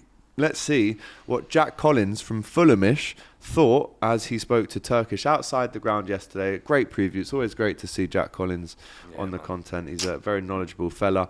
And it's a big game, 2 o'clock. We'll preview it later on in the show, but let's see what he said to the boys. I'm going to say my head says this fixture's dreadful for us. My head says we probably lose it 3-1. But I think that my heart says that if Fulham get the opening goal and can frustrate for 45 minutes, frustrate the fans and start to get, tetchy about who's playing where, who's playing up top, trying to bring on, and I thought, Arteta's switching and bringing Reece Nelson into the side for Zinchenko last night and be like, what formation are you playing anymore? And I was like, I don't think that's going to work, man. I think you've got to kind of stick with having an actual system rather than just sticking all the attacking. No, he just said, all the attackers go. On you go, see what happens. I was a bit like, okay, if he does that, I know they're in panic mode. Yeah. And if we can get to that stage, then maybe Fulham nick something. So my head says 3-1, my heart says 1-0. I don't think you're far off from your heart and your head, if I'm honest. I think it could be a 1-1, which is ridiculous me saying because, and I don't want to disrespect Fulham, but it's like we should be winning. No, 100%. But you are a better team than we are on paper. That's not. I don't think that's disrespectful to say. And it's a bit like if Fulham get a result here, okay, yes, it's at home, and you should be able to maybe change things a little bit. But given the record, I don't think that's that weird. Exactly, and that's why I'm so stumped because, like you said, if you get a goal early, if you sit in a low block, I mean that seems like our kryptonite. You get a goal early, low block, we haven't got the answers, so that could happen. I went with a preview on the preview. I said 1-0, but I actually.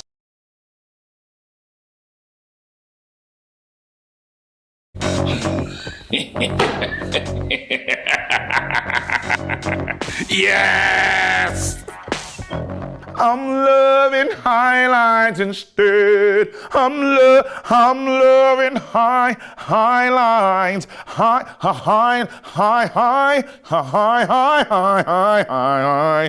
Highlights instead. Yeah, for you. Hey, don't laugh, bruv. What happened to you, bruv? The Hammers, fam. You, man, up. Title dreams, done. Big Ed, done. What's it? Overweight Malteser, done. We see it now, blood. Black version of Goldberg, done. Overweight Goldberg, done. Pussies. Hold on. Raw. You did hold 4. Ah! Look at these guys, bro. Transformation settings, bruv. Nigerian Goku settings, bro. What now? What now, blood? You held 4, bro, and you got hammered, bruv. Went to Asgard, fam. Listen, let's do the show, fam. It literally could have been 7. Arsenal! Arsenal! Rice, baby. I know you thought I wouldn't turn up. You thought I'd do a flex. And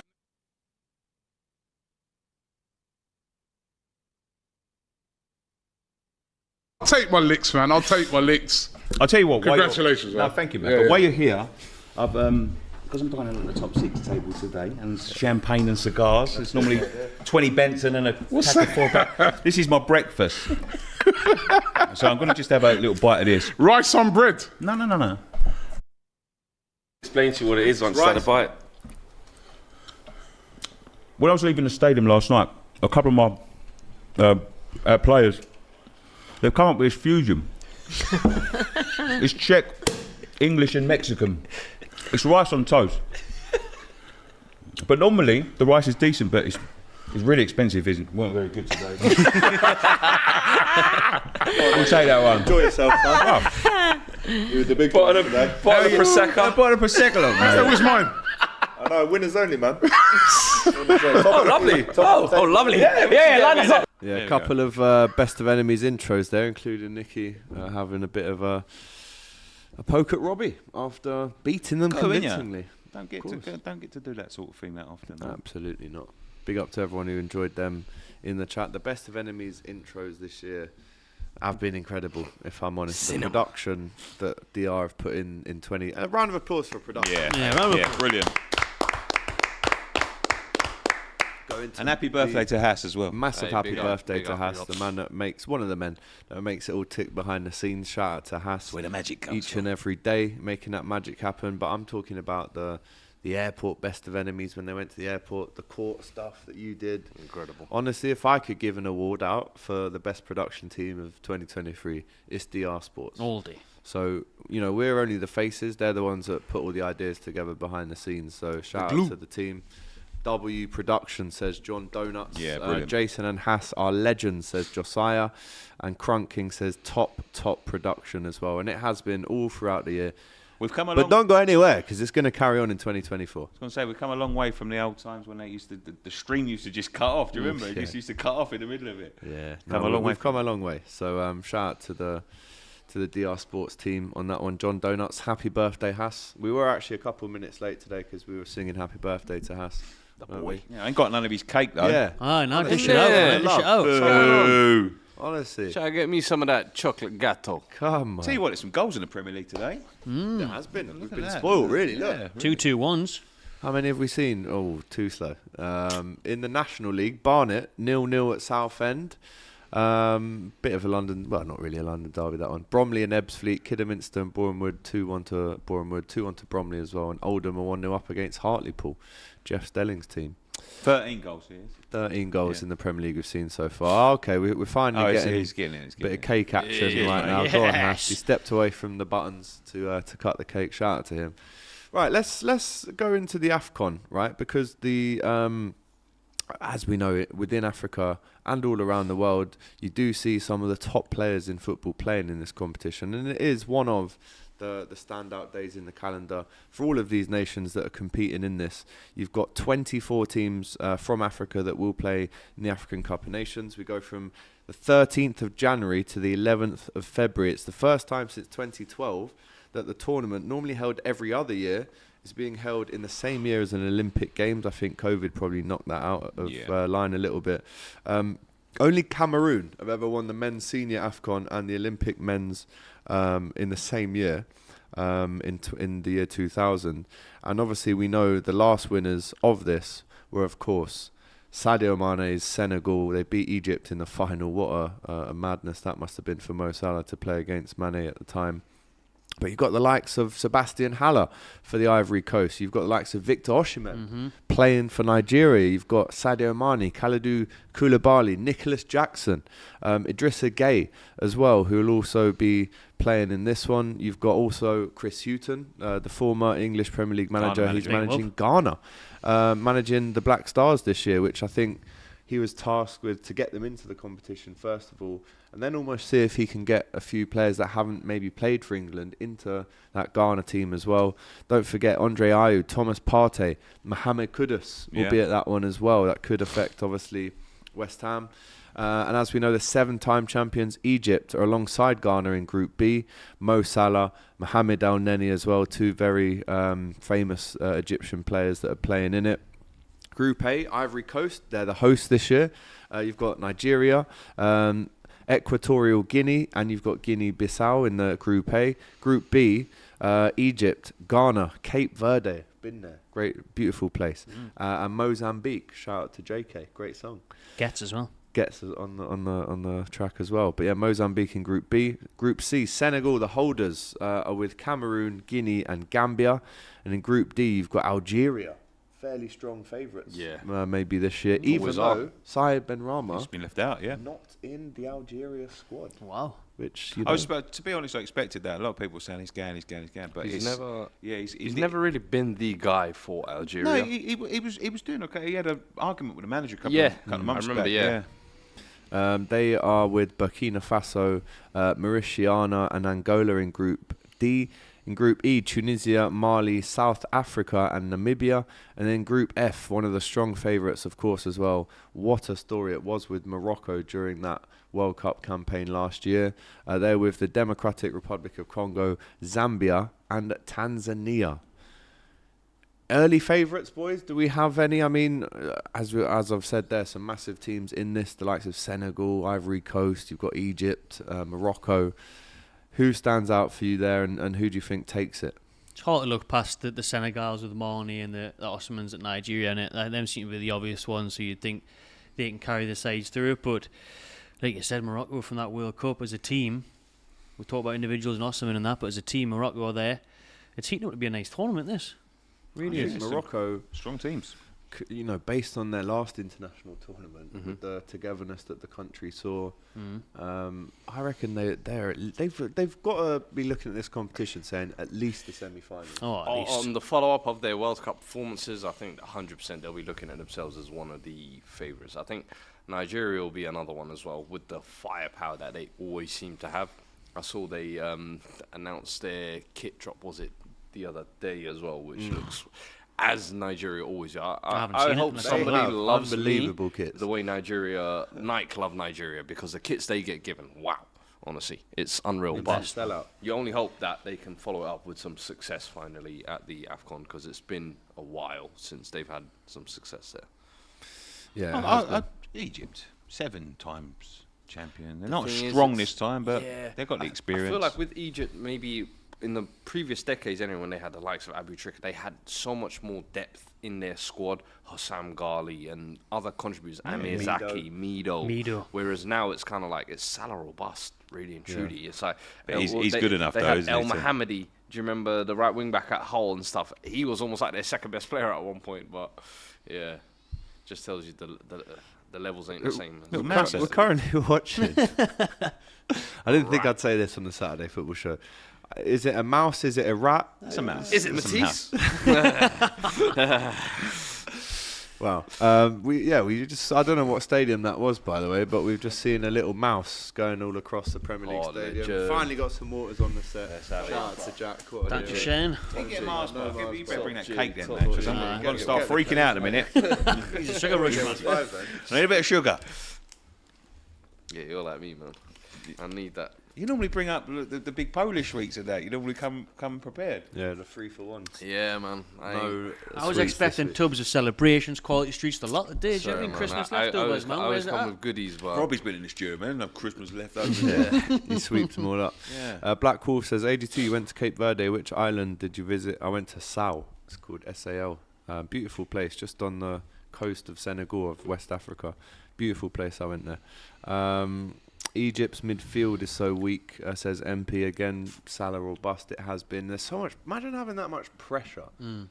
Because if you're Salah, you're the captain. You're looking around the team, going, Help I mean, me. Anybody? Please. even he's saying, "Geez, it really is Salah or bust, isn't it?" I mean, the pressure. You obviously missed that penalty in the final against Senegal, in the shootout. Can you imagine? Has there ever been a more pressurised player for a country than Salah in Egypt? No, I don't think so. No, it all relies on. But then Ronaldo at Portugal, Ronaldo the at Euros Portugal, and yeah. stuff, penalties and that, Euros. Yeah, but Messi at the World Cup last year. Ibrahimovic. They had good players. Well, you're talking about literally one-man team. I think it doesn't get much more on that than Salah in Egypt. No, it really doesn't. Either Morocco wins it, they look too convincing to win at home. The wild card would be Gambia, says Axel. There's a rat on the pitch at the Etihad, says Hawks SA. And no, it's not Bernardo Silva. Oh, easy. Ghana, the best African team, says Dominic. Ghana can't cook without Thomas, but I think he will be there. I'm pretty sure. I mean, he hasn't played for Arsenal this season, has he? But he'll be going to AFCON. Don't know how Arsenal fans feel about that. Mahrez will win it for Algeria, says Dale Wilson. That's probably a player that we haven't spoken about enough. Nicky's pleased. Yeah, we're going. Oh, big shout out to Haas, cutting up that cake. Sharing out the cake. What a guy. Decent slices as well, yeah. Go on, we'll have a bit of cake for Haas's birthday. Share the love. I'll take the dirty plate. I'll take it for the team. No worries. Oh, lovely. Yeah. What one are you having? Nick? mate. I want them all, but I'll have Well, that we'll one. have one. No, I've got a plate, so you've got to take No, it oh first. yeah, you take that plate, yeah. And then the boys jump in, fellas. Nice Shout out to one. Haas on his birthday. Bit of Cheers. Cake. Big up, Love boys. to Big see up, it. boys. Terribly The wrong with boys. my cream outfit, yeah, like. Senegal again, back to back, says Oi. Crunk King. Pass that. Oh my God! No, Poor. that's poor. Look at that! Sort ourselves Look out. at that! No, it's poor. Let's get a taste test on this. Let me have a size comparison first. And you've got a looks like a pubic hair on Oh, yours mate. as well. Sorry, man. I need this. I need this I'm right very now. disappointed. That's a nice cake. It's alright, isn't it? Smash a like button at home. Sorry? I was saying smash a like button if you're at home. Because I'm liking this cake. Yeah, sorry. How many for likes the we audio. got? 2024? 606. No, man, it's not It's not good enough, is it, really? Come on, peeps. When you're looking at the quality content that we're giving you. Oh, you're sitting there watching us eating cake. Oh, that's got to be worth a few likes. Bit of ASMR if you like, if that's your kind of thing. Come on. That's my bit done. Second half has started though, boys. Back underway at the Etihad. Rats off the pitch. Rats off the pitch, yeah. I went a rat. That was a mouse. I think That it was wasn't a a mouse. It's quite yeah. cute actually. It looked like Ratatouille. Little cartoon version. But yeah, let us know in the comments who is your favourite for the AFCON, the final of that one, 8 o'clock on Sunday, the 11th of February. And again, if your team has players that are going off to AFCON, remember, the further they get, the further they're going to be missed for their I was going club to say, team. we're quite... I mean, we've done a fan camp. We've got a big following on West Ham Fancy in Ghana in a minute, obviously, for obvious reasons. Yeah. And we've got a guy that we regularly interview, Marshy, and he done a fan cam with us, and he said something like, "I hope they go out early because we're going to really miss him." And they done this big article in this Ghanaian newspaper. It's going, this fat middle-aged bearded man wants Ghana to fail and all that sort of thing. And he was quote tweeting it. He was going like, "Come on, man, I didn't really mean it. It's just important to us as well. We are selfish as football fans, but we need them back, no injuries. That's all I want. No injuries and come back early. Whether that means Ghana, I don't care. I don't want people to go off with England, and I'm English. You know what I mean? Because of injuries. So it's not. I don't know. It's not personal. It's business. It's business. Business. Yeah, Black Wolf says, my parents are from Cape Verde. Nanny is actually Cape Verdean, not Portuguese. There you go. Right. We've got a bit of breaking news here coming into us from the one and only David Ornstein, right? Not Ornstein, as Robbie says. David Ornstein. You know, no one else picked up on that, you know. He always says Ornstein. I was watching it, I was like... bro. He also says Pochettino as well all the time. But this one is regarding Ivan Toney, right? We were speaking about him earlier. Brentford obviously losing today as well. But it says this. Brentford would like £100 million this January. There's been no real contact or movement from the interested clubs. Arsenal striker targets would be a more summer move than January for financial reasons. So, I mean, we were saying he almost owes it to Brentford to stay and give them his service till the end of the season.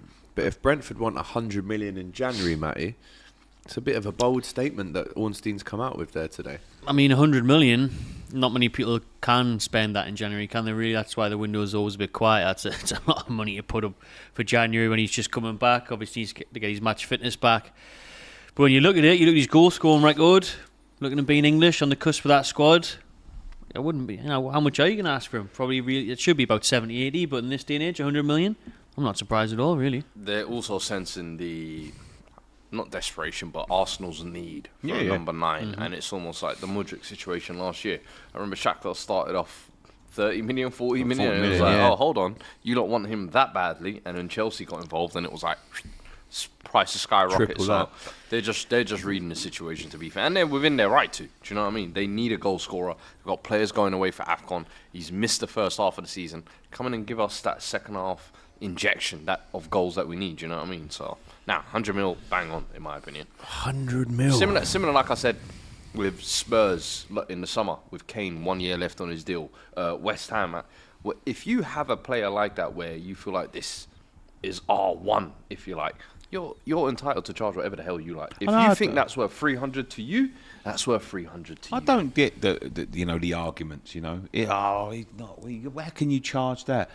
Because he belongs to us. Game is the game. And if you want him, you pay for him. Because we've got to replace him. And especially in January, that time limit that you've got. Plus, also, clubs just don't really want to do business in January. No, haven't got pre-season to bet him in, have they? Exactly. He's 27, so he's still got the best years as well, man. He's going to get it with his prime, man. So you're going to get £100 million straight. You're going to get the goals for it. Cutluano in the chat says Toney ain't worth 100 mil. But then 2GDA says Toney is worth about 48 mil. Toney is worth 60 mil, says BW. I mean, where do you start and finish with him? Ivan is 60 mil, and that's being kind, says Jay. Grealish off, Oscar Bob on in the City game. 61 minutes. That's I think he might have picked up an injury. Didn't look happy as he came off. Don't forget as well, he is dealing with the backlash of having his house burgled with his family inside it in his Cheshire mansion during the Everton game on Wednesday. Horrible situation for everyone involved. LTM LFC says 51.7 mil is how much Toney is worth. I mean, 100 mil, that's pretty brave for Brentford or Ornstein certainly to kind of release that information today. Who would they buy with that money? And again, are they better off just keeping him till the summer where they can probably sell him for 75? Don't know what condition he's going to come back in. Exactly. Yeah. He ain't got a clue, he's been in the gym. I've seen a couple of pictures. He's definitely been in the doubled. gym, mate, but I couldn't play football. Well, he's you doubled in size. You don't want to do the old Michael Richards thing of, when you're off injured or whatever, and putting on too much. Yes, too much muscle. You want to lose that pace. Yeah, Mikel Antonio suffered with that at one point. Yeah, he come back. A lot of players do it where you've got a lower body injury or whatever, and then it's like, all right, I'm still going to put in work. But you're susceptible to injury then, especially if you work the lower, the leg muscles. You need to get balance. The hamstring injuries and that are mad when they do that. Yep. I want Palhinha. Imagine him and Rice in a pivot, says Axel. He's a very good player. Do you know what? If Fulham lose Palhinha in January, with the money they get for him, are they really... Maybe they're looking at Andre Trindade. I know they're linked with him to maybe replace João Palhinha from Fluminense. But if there's anywhere he's going, surely it's Bayern Munich. Yeah. Because he literally was there. He was there in their training ground, signing all the stuff, and it didn't happen in the end. I think the time just ran out, so... it's one of them. I mean, I'd like Palhinha as well, but no, I do think he ends up at Bayern Munich, unless he does stay at Fulham. All right, quick question for you boys. obviously, we are a day away from from the January transfer window. I wanted to ask you, the best ever January signings for your club? Ooh, I'll go first. A notoriously difficult time to do business, but it can be, if the player's good enough, a perfect time to bring them in and see them out the season. Give me yours. Jesse Lingard, without a doubt. Really? Jesse Lingard was phenomenal. He's got 10 goals in something like 18 games for us. Phenomenal signing, January. I can't think of another one. Still January. not got a club? No, I wouldn't take him now. No? Yeah, he fucked us about too much. But yeah, Jesse Lingard, without a doubt, best January signing I've ever seen at West Ham. Goal at Molineux. Oh, Matthias Matty Cunha. Rentan. Matthias 2-0 to Cunha. Wolves. Yeah, 2-0 double the lead now, to Wolves. Wolves. They Told are you, Gary O'Neill, man. very, very Creeping good. 2-0, Matthias Cunha, confirmation on the 53rd minute. Goes from bad to worse for Everton. A tough place to go to. I actually predicted 2-0. Sorry, 2-2. So the prediction is still there if 3-1. Everton want it. But it's going to be tough. And there's a chance of Foden goes round the keeper. Oh, dang. But Chef, hang on. The Blades are still in this game. They're only 1-0 down, 54 minutes played. We've seen what other teams have done, like Palace at the Etihad recently, nicking a draw right at the death. So they're still in it as long as it's 1-0. But going back to the best January signings, let me give you a few names to chuck at you, right? Andy Carroll. To Liverpool. Deadline day. Remember that? For you, it might have been. Yeah, not it was for me, great. son. Pierre-Emerick Andy Carroll, Aubameyang, man. Borussia Dortmund to Arsenal, 70-odd million quid, 2018. Who's this? Aubameyang became the fastest player in Arsenal's history. Obama blood clot, yeah. To 50 goals. He got that in the 79 games, won the Golden Boot as well. He's up there for sure. Seamus Coleman, 86,000 from Sligo to Everton in 2009. That's It's a a great joke. one, He's yeah. gone on to make over 300 Premier League appearances. Thomas Souček. Forgot about him, yeah. Slavia Prague to West Ham. It was an initial loan. Yeah, But then, of course, in the 2021 campaign, he scored 10 goals to help you seal that Europa League spot. Yuri Tillemans, Monaco to Leicester, 2019. That was surprising. I remember An initial that, yeah. loan, won the FA Cup. Emmanuel Adebayor, Monaco to Arsenal, 5 million quid in 2006. I don't think he really burst through till about 18 months later. I remember after Henry had left the club, that was when he kind of really... So I don't know if you can really say that was the spark. It wasn't an point. impact signing, was Yeah. it? As you say, the season after that, he scored 24 league goals. Mikel Arteta went from Sociedad to Everton in 2005. RIP, obviously, to Jose Antonio Reyes. He went to Sevilla to Arsenal in January 2004. Clint Dempsey, New England Revolution to Fulham, 4 mil in 2007. Obviously, went on to probably score the most memorable goal in the club's history, knocking out Juventus in that incredible UEFA Cup game at Craven Cottage. Which other names can I chuck at you? Jermaine Defoe, Toronto FC to Sunderland. He did help them survive. Did. 15 league goals. That mate. was class, key, man. man. That was a man. good one, that. 162 Premier League goals, Jermaine Defoe. Criminally underrated, in my Massively. opinion. Same 10. amount of goals as Robbie Fowler. Respect and people it. respect Robbie Fowler a bit more, I'd say.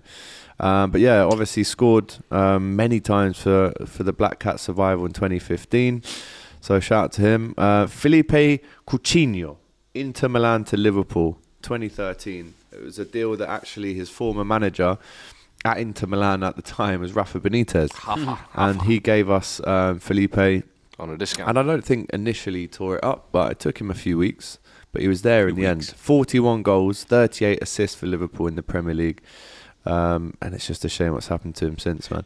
I know Matic. he regrets leaving Liverpool Course he does. every day of his life. But listen, him doing that allowed us to buy Van Dijk and Alisson, and the rest is history. Everything as I happens say. for a reason, B. Nemanja Matic, Benfica to Chelsea, 35 mil, 2014. Went on to win the league the year after. Bruno Fernandes, Sporting Lisbon to Manchester United, 2020. I think that one might take it. Well, there's others that are coming I up mean, that I for think 18 you might like months, as well. he was like, he was moving crazy. I can't lie. He did score a lot of goals, but there were no fans in the stadium. Doesn't count. Shame.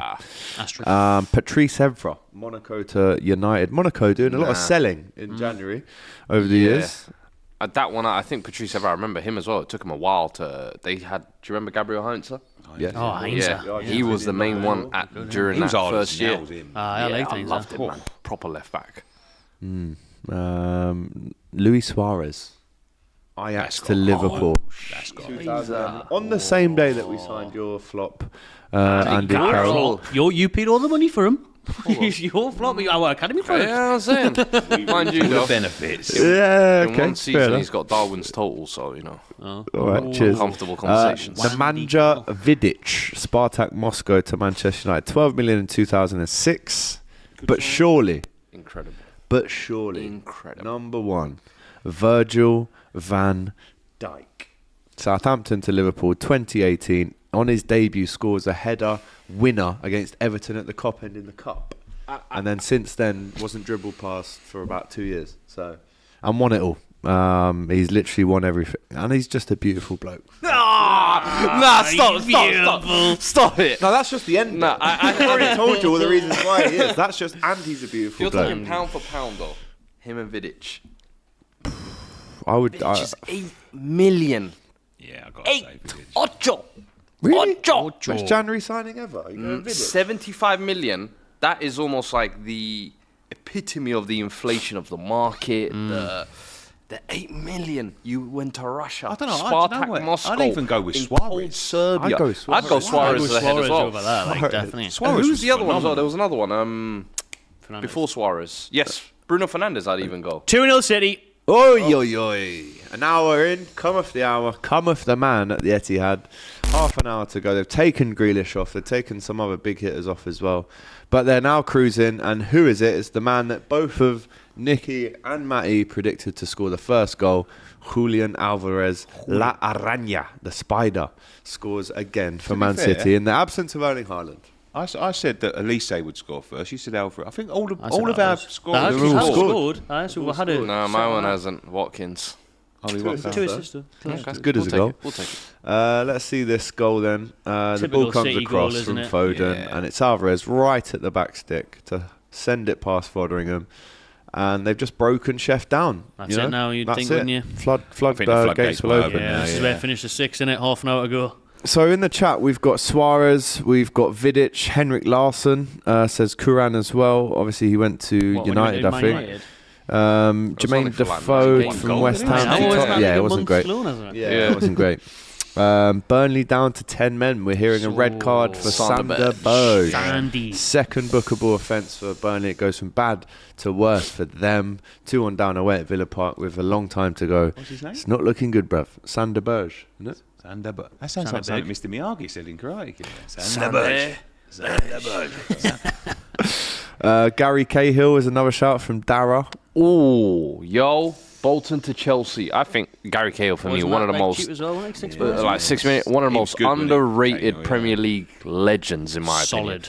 Absolute unit Bolton for to Chelsea in 2012. for years as well. For years. And went on to win the Champions League in the same season. Oh, it goes from even worse. It goes from bad to even worse for Everton. Nicky, what has happened? Craig Dawson scored. One of my favourite West Ham players. He was Craigie Dawson. I loved him. He's put Wolves well outside Ballon now. Dawson. Yeah, we had a song for him. Go on. Yeah. gonna sing it. No, full rendition, please. No. In 4 languages. I have to think about it because it's actually been a while since I sang it. But it was like, what was it? It's an Oasis song. Let me think about Right, it. think I'll about come it. back. Think We'll about come it. back Well, to you that, think but about let's that, get Nicky. another goal, It's been another Matty. goal at Selhurst Park, Alex, and it has gone to the home side. Palace 3, Brentford 1, and I'm Elise telling you, again. Brentford are in the mud. They really are, mate. It goes from Horrible bad run. for worse Beaten for them. 4-1 the other day, getting beat 3-1 now against Hodgson's Palace. Oh, Michael It's Elise not with good. the goal. Elise scoring again. He's on fire, man. he's a top He's a player. good player. 2 goals for him today alone. Let's go to Scotland in the Premiership. Hearts 0, Ross County 2, Jan Danda. A little story about Jan Danda. A really promising South Asian player that came through the Liverpool setup. He went to Blackpool, I think. He went to Swansea on loan. And now he's at Ross County. He's just scored for them against Hearts. Big goal. But I don't know. When I saw him coming through at Liverpool, I was really sure that he was going to play Premier League. And he still might. But yeah, Jan Danda has scored there for Ross County. We talk as well. about Wolves and you talk about Scottish football and people who have had a drop off. Obviously, Wolves, ex-Wolves players went to Rangers, isn't he? Fabio Silva. He was big money, Yeah. big hopes for him, and now he's at Rangers. in the SPL. Some people can't cut it. You know what I mean? They'll need his help to get back to the top. I think they're about 6 points, 7 points off of Celtic at the minute. So let's go for our top 5 then, just to round this January transfer windows off. We've got to have Bruno in there. Mm-hmm. I think Gary Cahill's got to be in there. Facts. Suarez has to be there. Virgil has to be there. And I think it's Vidic. Yeah. Is the other one. Personally, I would even what take... about your personal ones, though? I would have Vidic as the one. No, your personal... The most recent one, I think, Kulusevski. I remember when he came in, that spark plug he gave, I was like, wow. Trying to think before was Defoe a January signing? I'm trying to think, when we got back from Portsmouth, I think he was one. I remember Robbie Keane crawling his back with his tail between his legs as well from Liverpool. Wow. That Tough was 6 months that was for him. Bro, dream move. 6 months, 20 mil. We sold him back for 20 mil, didn't Bro, I couldn't believe we should have gone half price. Yeah. I'm trying to think Van der Vaart. No, that was deadline day. Yeah. But Kulusevski, I think, is the most recent one I can kind of remember that really moved me. Normally, we just did nothing but sell players, to be fair. Like In January. we had 3 years where we didn't sign anybody under Mike Ashley. And it was nothing but How sales. the hell did you... So the best thing he did was sell Andy Carroll in January, to be fair. Got that money, but then he pocketed it. Do you know what I mean? Few more Sports Direct stores, we didn't spend that money. Never spent it. Never spent the Carroll money. Nah, never spent the Carroll money. Like Everton with the Barkley money. Last year we've done well. Listen, last January, signed Anthony Gordon. Obviously we didn't play him much, but now he's had a fantastic season so far. Putting Probably up your numbers. best player this season. Bruno the year before as well. Yeah, Bruno in January. Yeah, we stayed down. I'm sure that was in He's up January. there. Since the takeover in that one in January, That was like the unbelievable. marquee. Bruno was like we've arrived type signing. I remember. Yeah. And then it was 35 Isaac. mil? Yeah, 40 mil? 35 mil. Isaac was the summer. Isaac was the summer. Yeah. Burn was also January because we signed like 4 players trying to keep up, didn't we? Yeah. Target, Burn, Woods. Trippier as well was the first one through the door. Who's obviously been unbelievable until late. But so Wood as well. yeah, Yeah, Chris Wood, and then we saw him came at through in Forest, that and then initial window as well. Yeah. right. Luis Diaz for us, probably in recent times, has been the best one. Kanate. Last year we got Kanate in January. Oh no, was it that in January? Jan? That was summer, I'm sure. That Sure weren't we January bought a because centre back in Jan though, because I remember the video he did to announce. Nah, it that with was all the of his summer. guys in It was Paris. just a I think it drawn might out- have been the summer. Yeah, it was in actually. the summer. I remember because him signing in Jan would Yeah, it be was. him signing after the World Cup. Yeah. And when There's That's a true, super that's chat true. from RAK. Giroud to Chelsea. It's a good one. It's a shout. It's a good It's a one. shout. Does I think- really well everywhere he goes. That guy. Do you know what? I was just talking to Robbie yesterday. I was talking about the Arsenal game and what they was missing. I said, if you have had a prime Giroud in this Arsenal team, I think you'd be killing the league. Oh yeah, I don't Gakpo. know. We got Gakpo in January as well. He's bad now. He's not Sorry? even that good. What? I'm joking. Why did you- Flying Dutchman. Have some respect. No, it's very. I'm not good. going to say nothing before Monday. Left wing. Yeah, cheers. Stick him there. That's Yeah, all I'm that's gonna where he say. played for PSV. That's all I'm gonna say. Yeah. Stop this centre forward. Well, he might be centre there. mid. He might as well. See last game? He might be there. Yeah. That's what he was playing. Yeah. Best game he's had in a while. True. So, yeah. Odegaard came in January. Says JC. Is that right? Yeah, but that loan weren't really moving, was it? It was Took him a after while now, the move didn't it? became permanent. Yeah, was that's when true. he really took off. I feel like in that loan, he just showed kind of flashes. I think How many games did he play for Real Madrid, roughly? not many. I can't help it. He was Half on a loan at dozen, wasn't it, Sociedad, like 12 I or think, something? for Yeah, 2 I years. thought it was He about went 1,000, there when yeah. he was like 14 or something. Yeah, I think Yeah, it's about he was 12. young, man. He was 15. He was a prodigy. I remember he trained. He had a trial at Liverpool under Brendan Rodgers. He's brilliant, though, Odegaard. He's a good player. Yeah, he's tough. Liverpool He's a fan. good player. Is he really? Him and De Bruyne, captains of Man City and Arsenal. There's Bruno Fernandes there arriving at the City ground. Team news in a few minutes. Absolutely, we'll have that news for you ASAP as we see Marcus Rashford and Bruno heading into that City ground. Also, good news for Man City as well is that Kevin De Bruyne on the touchlines warming up. Does he get any minutes today? 67 minutes gone. Kovacic and Kyle Walker coming off. Getting a round of applause there from Erling Haaland. Ryan Brewster has come on for Sheffield United as a corner comes in for City. They're looking to really turn the screw now and make this a bit of an embarrassment maybe. But I tell you what, 66 minutes gone at the Molineux. It's getting embarrassing for Everton. 3-0 down. Kilman, Cunha and Dawson with the goals so far. Not a good away day if you are a toffee. Roy May Jr. says, cheers from Texas boys. Don't know if Nicky remembers, but I got to sit in on one of the very first Saturday football shows. Love to see how it's come along.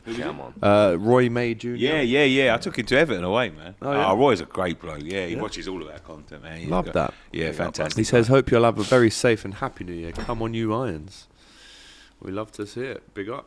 Saturday football show has been going on for a while now. Yeah. A couple of years at least. Staple. It is a staple of DR. Absolutely. 63 minutes gone at Villa Park. Still Aston Villa 2, Burnley 1. Burnley hanging on really with 10 men after that Sanderberg's red card. But they'll still be looking to nick something if the score stays like this, for sure. Odegaard definitely Liverpool when he tried to give that handball pen the other day, says Yo Cool as well. KDB back equals City 4 in a row. I mean, there was a little bit of a slip, I'm not going to lie. Was it 1 win in 6 in the Prem for City? It wasn't, it's probably the worst period that Pep's ever gone through as a City manager. But do you think with the return of Kevin De Bruyne and Haaland, they'll get to that kind of January, February, March period where they just become almost unplayable again? Though, don't they? They normally go to that. They can become a machine, don't they, after Christmas? The switch goes Grind on. it out. Yeah, they just grind them out. Even games like this, like these are, they're just bog standard. I think they just approach these games and trying to use as less energy as they can so they can keep them going and going and going. But they've got it's the squad depths. You look at the squad depth. You look at Arsenal's squad depth. It's not. I watched them the other night. They're bringing off, players and bringing on very similar players. They've got so much depth and so much variety in their squad. It's silly. Yeah, it's silly. 3-1. City. Oh no, there's already 3-1. Yeah, it already was, mate. City are always doing that. I always feel like the first third of the season, just feeling the season out, feeling the competition out, and it's like who's going to be there? The fact that I said it last year, everybody was getting so wrapped up in Arsenal doing what they were doing, and I said, yeah, but the gap between them and City still isn't huge. Like, it's not something City can't make up. And similarly, again, you're looking at the same thing this season. Do you think Arsenal could fall off a little bit? Because Liverpool are back, and I said this to Arsenal fans last year, like, they haven't been as good, Arsenal. I haven't been anywhere near as fluid. No. This is the thing, City nobody's took advantage of City's downfall, really. Do you mean City should have potentially been at least 9 or 10 points off, really? It's not even really Liverpool a are downfall, drawing, Arsenal losing, so no one's capitalised on this bad spell they've had, and they've got Haaland and De Bruyne to come back. And the thing with Arsenal, I said, because you got so close last year, don't start now getting infatuated with winning it, because Liverpool have shown, listen, you can do your best 4 years in a row and only get it one time. Do you know what I mean? And especially when you're competing against the City team, second half of the season, they were able to kind of turn into that. And now they've got the experience of doing it so many times as well.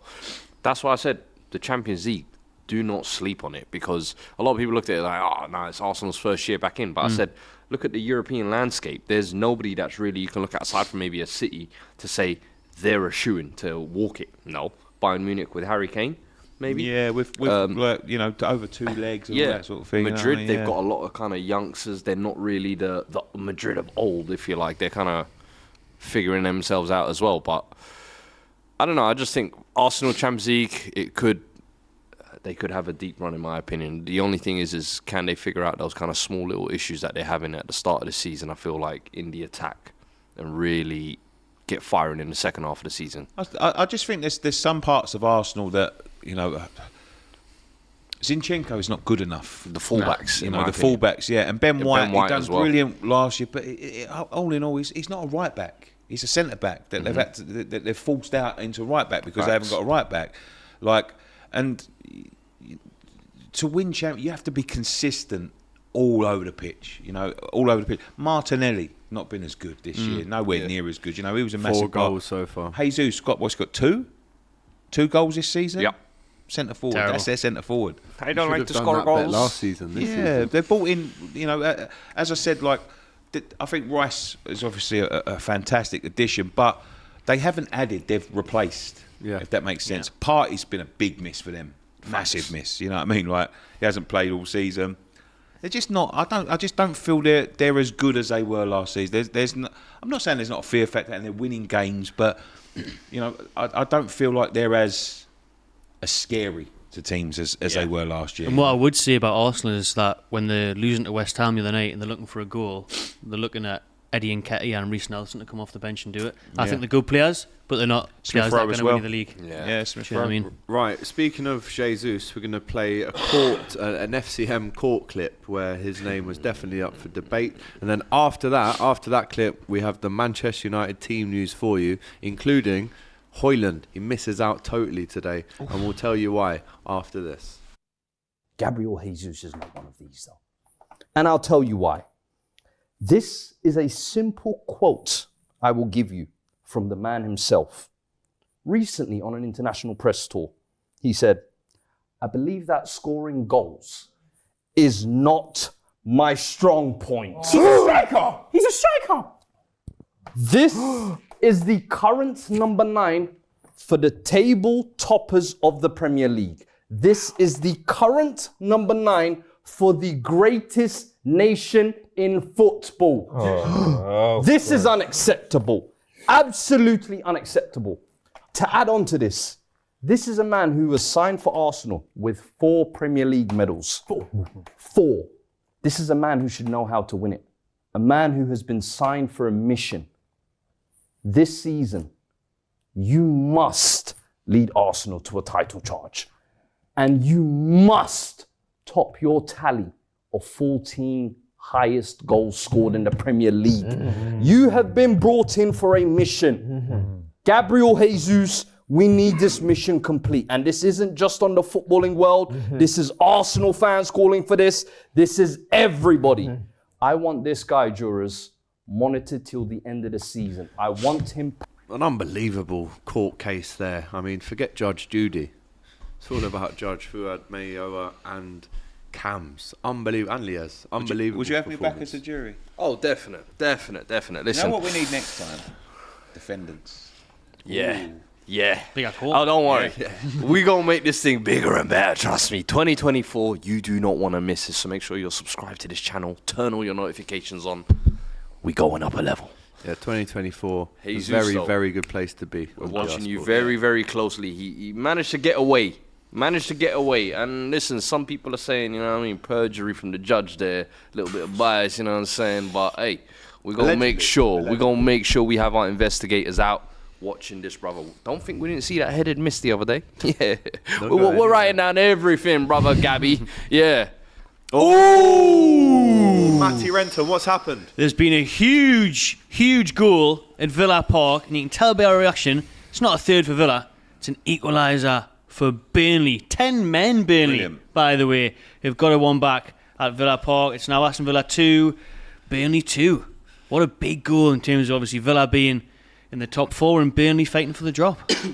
Yeah, we almost gave them absolutely no chance today, and they still could lose the game, but fair play to them, as it was apparently a big chance for Moussa Diaby just before the game. He scooped his shot over the bar. But it's Lyle Foster, who of course had some time away from the game to focus on his mental health recently. That will be a massive, massive weight off his shoulders today, getting that goal finally in the Premier League. And it's Burnley... coming back, looking to maybe even go one better and win this game now. Hey, I did not know Burnley had this in their locker with 10 men or so. Credit to Foster as well. Didn't he take a break for a little while for mental health stuff as well? I just said that. Come back now, scoring goals and. Could it be a little bit of a wobble at the top for Villa? Pressure. The Withering Heights. Yeah, that's Well, it definitely has. They drew against Sheffield, they currently drew against Burnley, and they got beat the other day, so it's definitely affecting them. them. They were 2-0 up in that game as well against United, obviously. Let's go to the breaking team news then at the City Ground. Nottingham Forest versus Manchester United, 5:30 kickoff. Matt Turner in goal. Montiel, the man who scored the winning penalty for Argentina in Qatar. Niakate, Santiago Costa and Aina at the back, with Danilo and Yates in midfield. Morgan Gibbs-White, Dominguez, Ilanga, who is on fire for Forest recently, and the main man, Chris Wood. Woodnaldo last weekend at St James's Park. Look at this bench though. Nuno Tavares, Mangala, Nico Williams, who's actually seen his place maybe compromised by Montiel at right back. I thought he was a kind of a shoe-in. Kouyaté, Hudson-Odoi, Willy Bolly on the bench there as well. Not bad. And Divock Origi nowhere to be seen.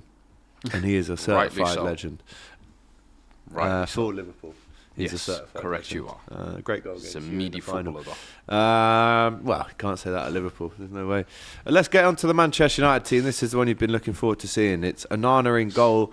His last game before he goes off to AFCON as well, don't God, forget. there'd be sighs of relief in Manchester, I think. I think Flex wants him to go. Yeah. Play to the final, son. Wan-Bissaka, Varane and Johnny Evans and Dalot at left back. We told you that Luke Shaw was still out injured. Dalot at left back. I mean, in terms of first, second, third choice defensive lineups, this has got to be 5th or 6th or 7th for United, really, with Varane and Evans and Dalot. Even Wan-Bissaka hasn't started many games. It's Mainu and Eriksen in midfield as a double pivot. And then it's Anthony, Bruno Fernandes, Garnacho. And through the middle today, as I said, no Højlund. He misses out due to illness. Marcus Rashford through the middle in the 9, Fuad. How do you feel about that one? No, it's their only solution now after Højlund goes out, I feel like, yeah. And to be fair, I thought last game was actually pretty decent when Højlund scored as well. So maybe follow that up with a goal in the 9 position. Last season was their top goal scorer. I think he really needs to get his shooting boots back on. Final game of 2023, man. Turn it up. And Van der Beek's still on the bench. We heard that his deal where's he going again? Is patterned up. Eintracht Frankfurt. Yeah, Frankfurt. Still on the bench. I mean, what a disaster that has been at Manchester United. 34 million, wasn't it? Again, another player that Erik ten Hag was desperate to bring to the club. He's bought all the wrong players from Ajax. No. He came long before Ten Hag. Toney was there before. He was with him with Ajax. But okay, so the point still stands. You'd expect, even though he didn't buy him, you'd still expect him to be there or thereabouts. You know, sometimes when you ain't seen someone for a while, and they're looking washed. You're like, He's washed. You ain't the same, man. He's been through the ringer, mate. I think he'll do all right at Frankfurt. Like, I think that'll suit him. Like that Europa League thing. Like, I think Mate, it's he'll that do well club, there. man. It gets the grips on you and it sucks the life out of you, man. You need out there. Fully agree.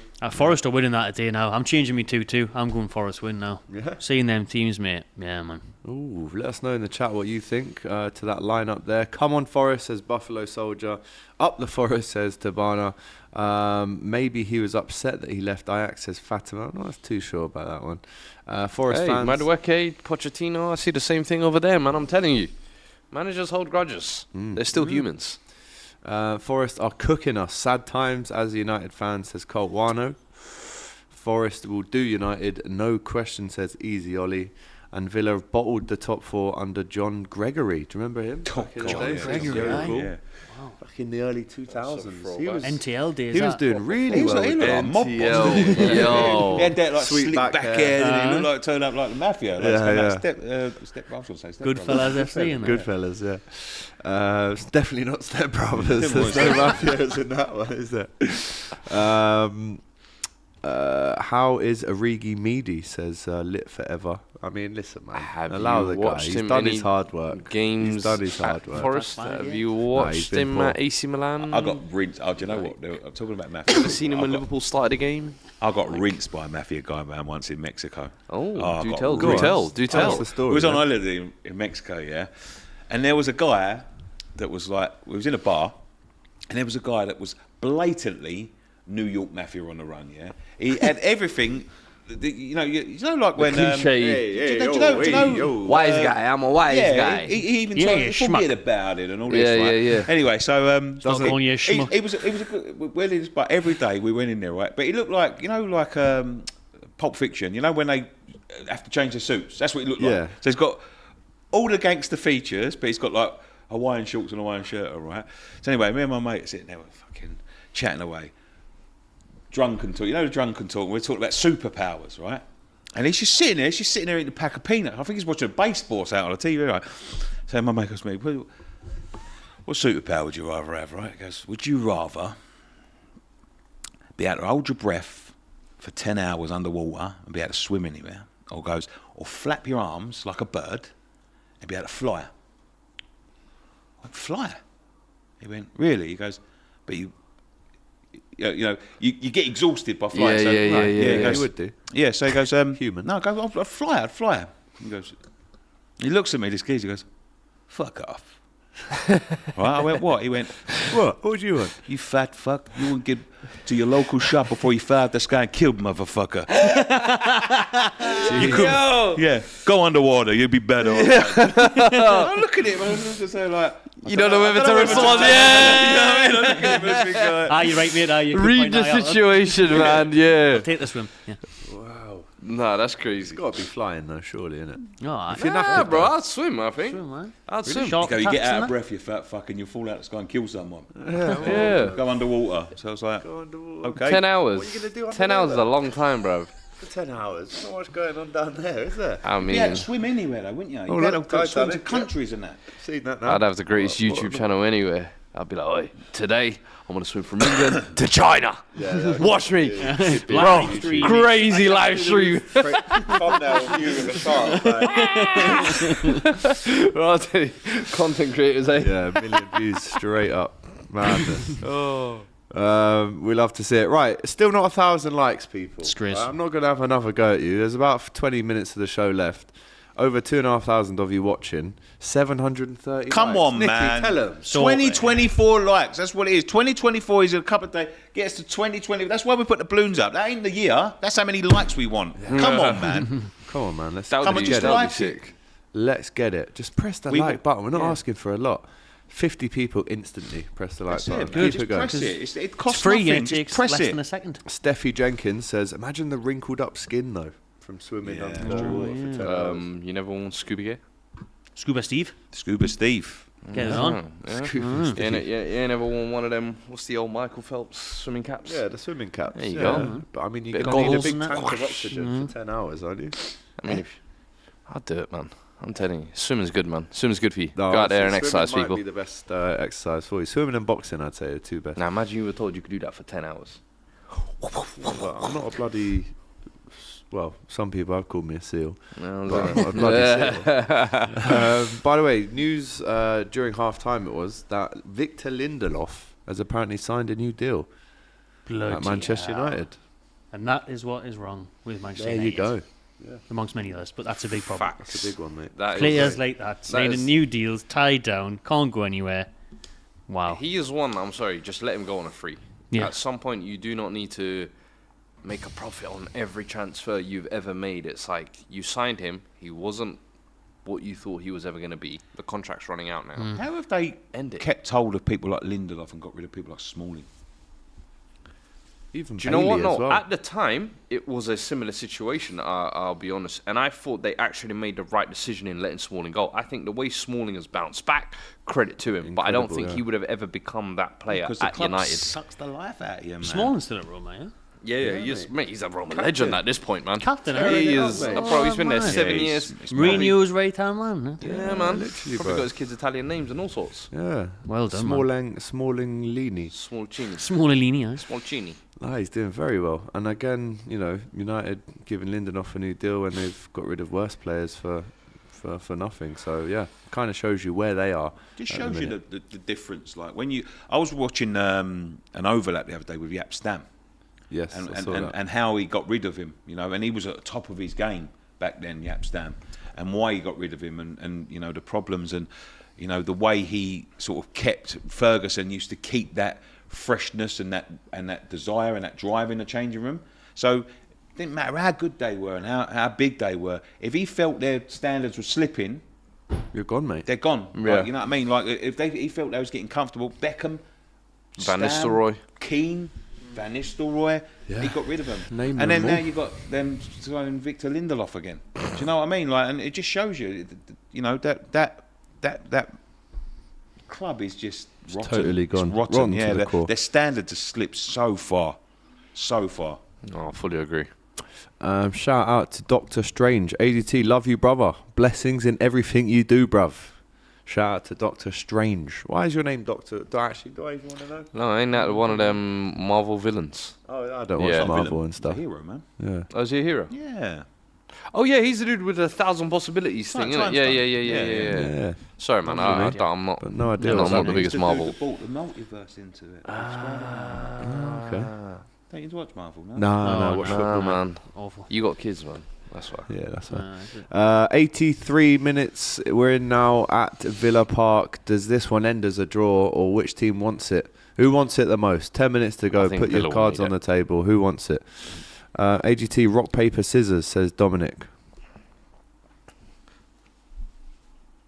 Oh, we've all gone same. Don't do that. I know exactly. Yeah. relax. No, listen. I always go for the scissors in rock, paper, scissors, man. It's a guaranteed winner at all. Not against us, it's not anymore. Yeah. We'll just go the opposite. Yeah, that's true. You've learned now.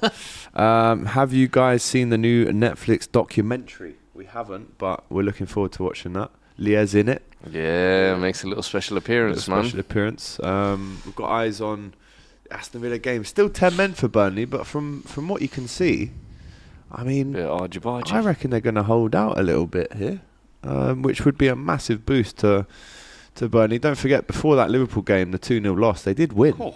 That is a horrible elbow to the face there. That's cheeky, that. Oh, look at his arm under his body as well. He broke it. That is naughty, that is, from Brownhill, you know. He's got a shiner there, I think. You know, it takes a lot for McGinn to go down as well. That's right on the point of the elbow. Yeah, that hurts. That's a red card, isn't it? I don't know, man. His elbow weren't up; it was down. Yeah, but it was bang right in the face on the point. I think if McGinn gets up, no red card.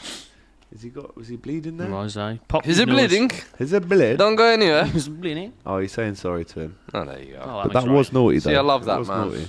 You remember back in the day when players used to all get in on each other's faces, a few punches, shake hands, walk off. There used to be a red card for an elbow, more or less every week, as far as I remember. I ain't seen one for ages. Do you remember like the one? Pure up Bosch. Yeah. I like one of my favourite ones, Sol Campbell and Ole Gunnar Solskjaer. Do you remember that? Yeah. Premier League years. Solskjaer's chasing him and he just goes, "Bash, hold that."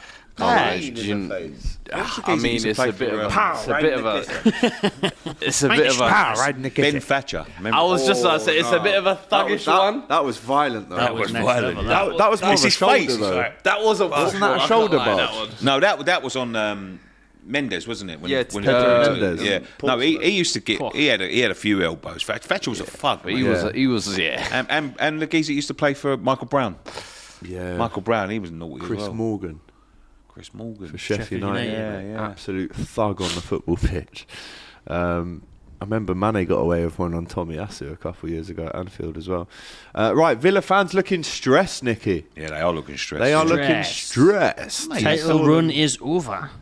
Unai Emery, can he nick it right at the death? Is there going to be? There's not going to be any pressure on him if he doesn't win this. No, is of there? Course not. Not to be sacked. No, of course not. Obviously not. I'm being serious. Obviously not. But they're overachieving at the minute. They're punching above their weight. That would mean is he offside? That would mean a draw to Chef.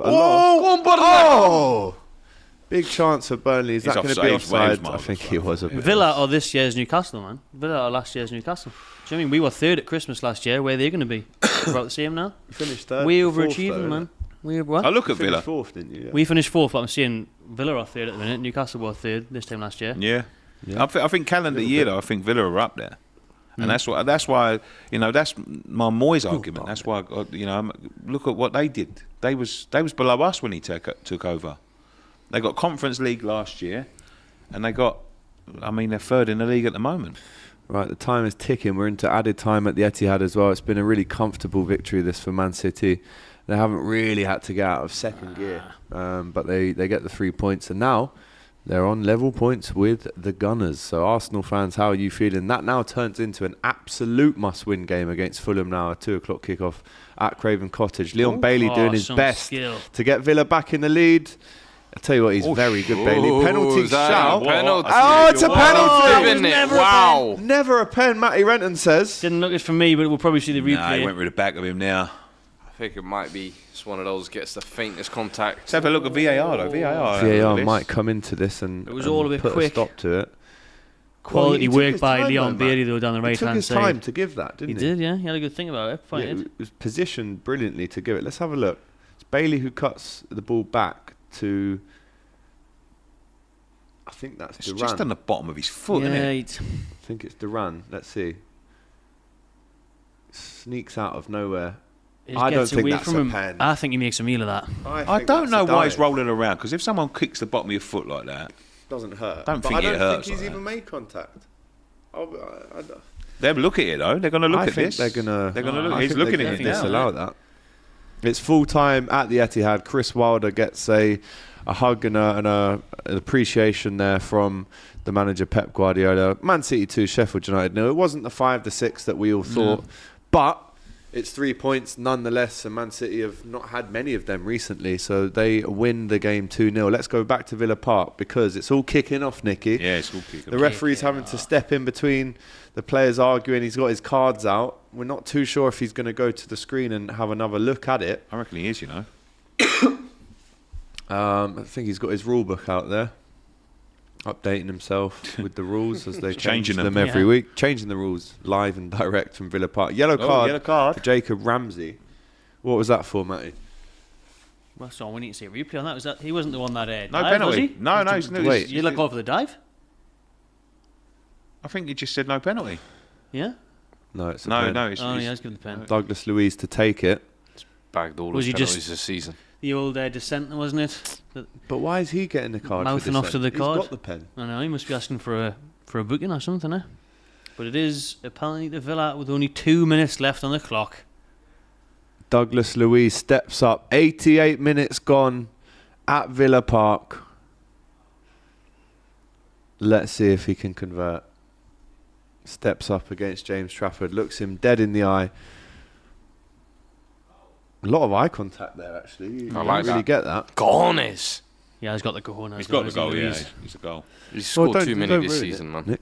3-2 to Aston Villa. There you go, Douglas just a goal. Luiz Yeah, has go. scored for the clareted team. That's the only thing I could come up with in the moment. Claret and Blue Derby. The claret Blue team. Derby. The one of, well, it's the claret. Yeah, it is the claret derby. Let's have a look at the pen.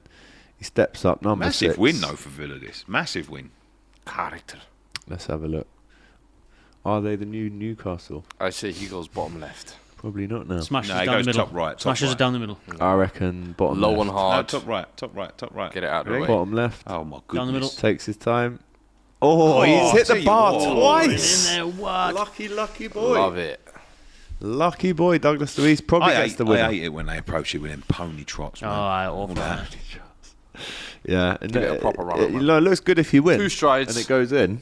Doesn't look good if you miss and I don't even lose. think it though. looks good if you Same. score. Same. No, it doesn't. a I'll bad agree. I look. think it takes the momentum out of your shot. Yeah, Yeah. of course it does. I'll Who tell was you the what. geezer we had? He played for West Ham. He done that for Italy.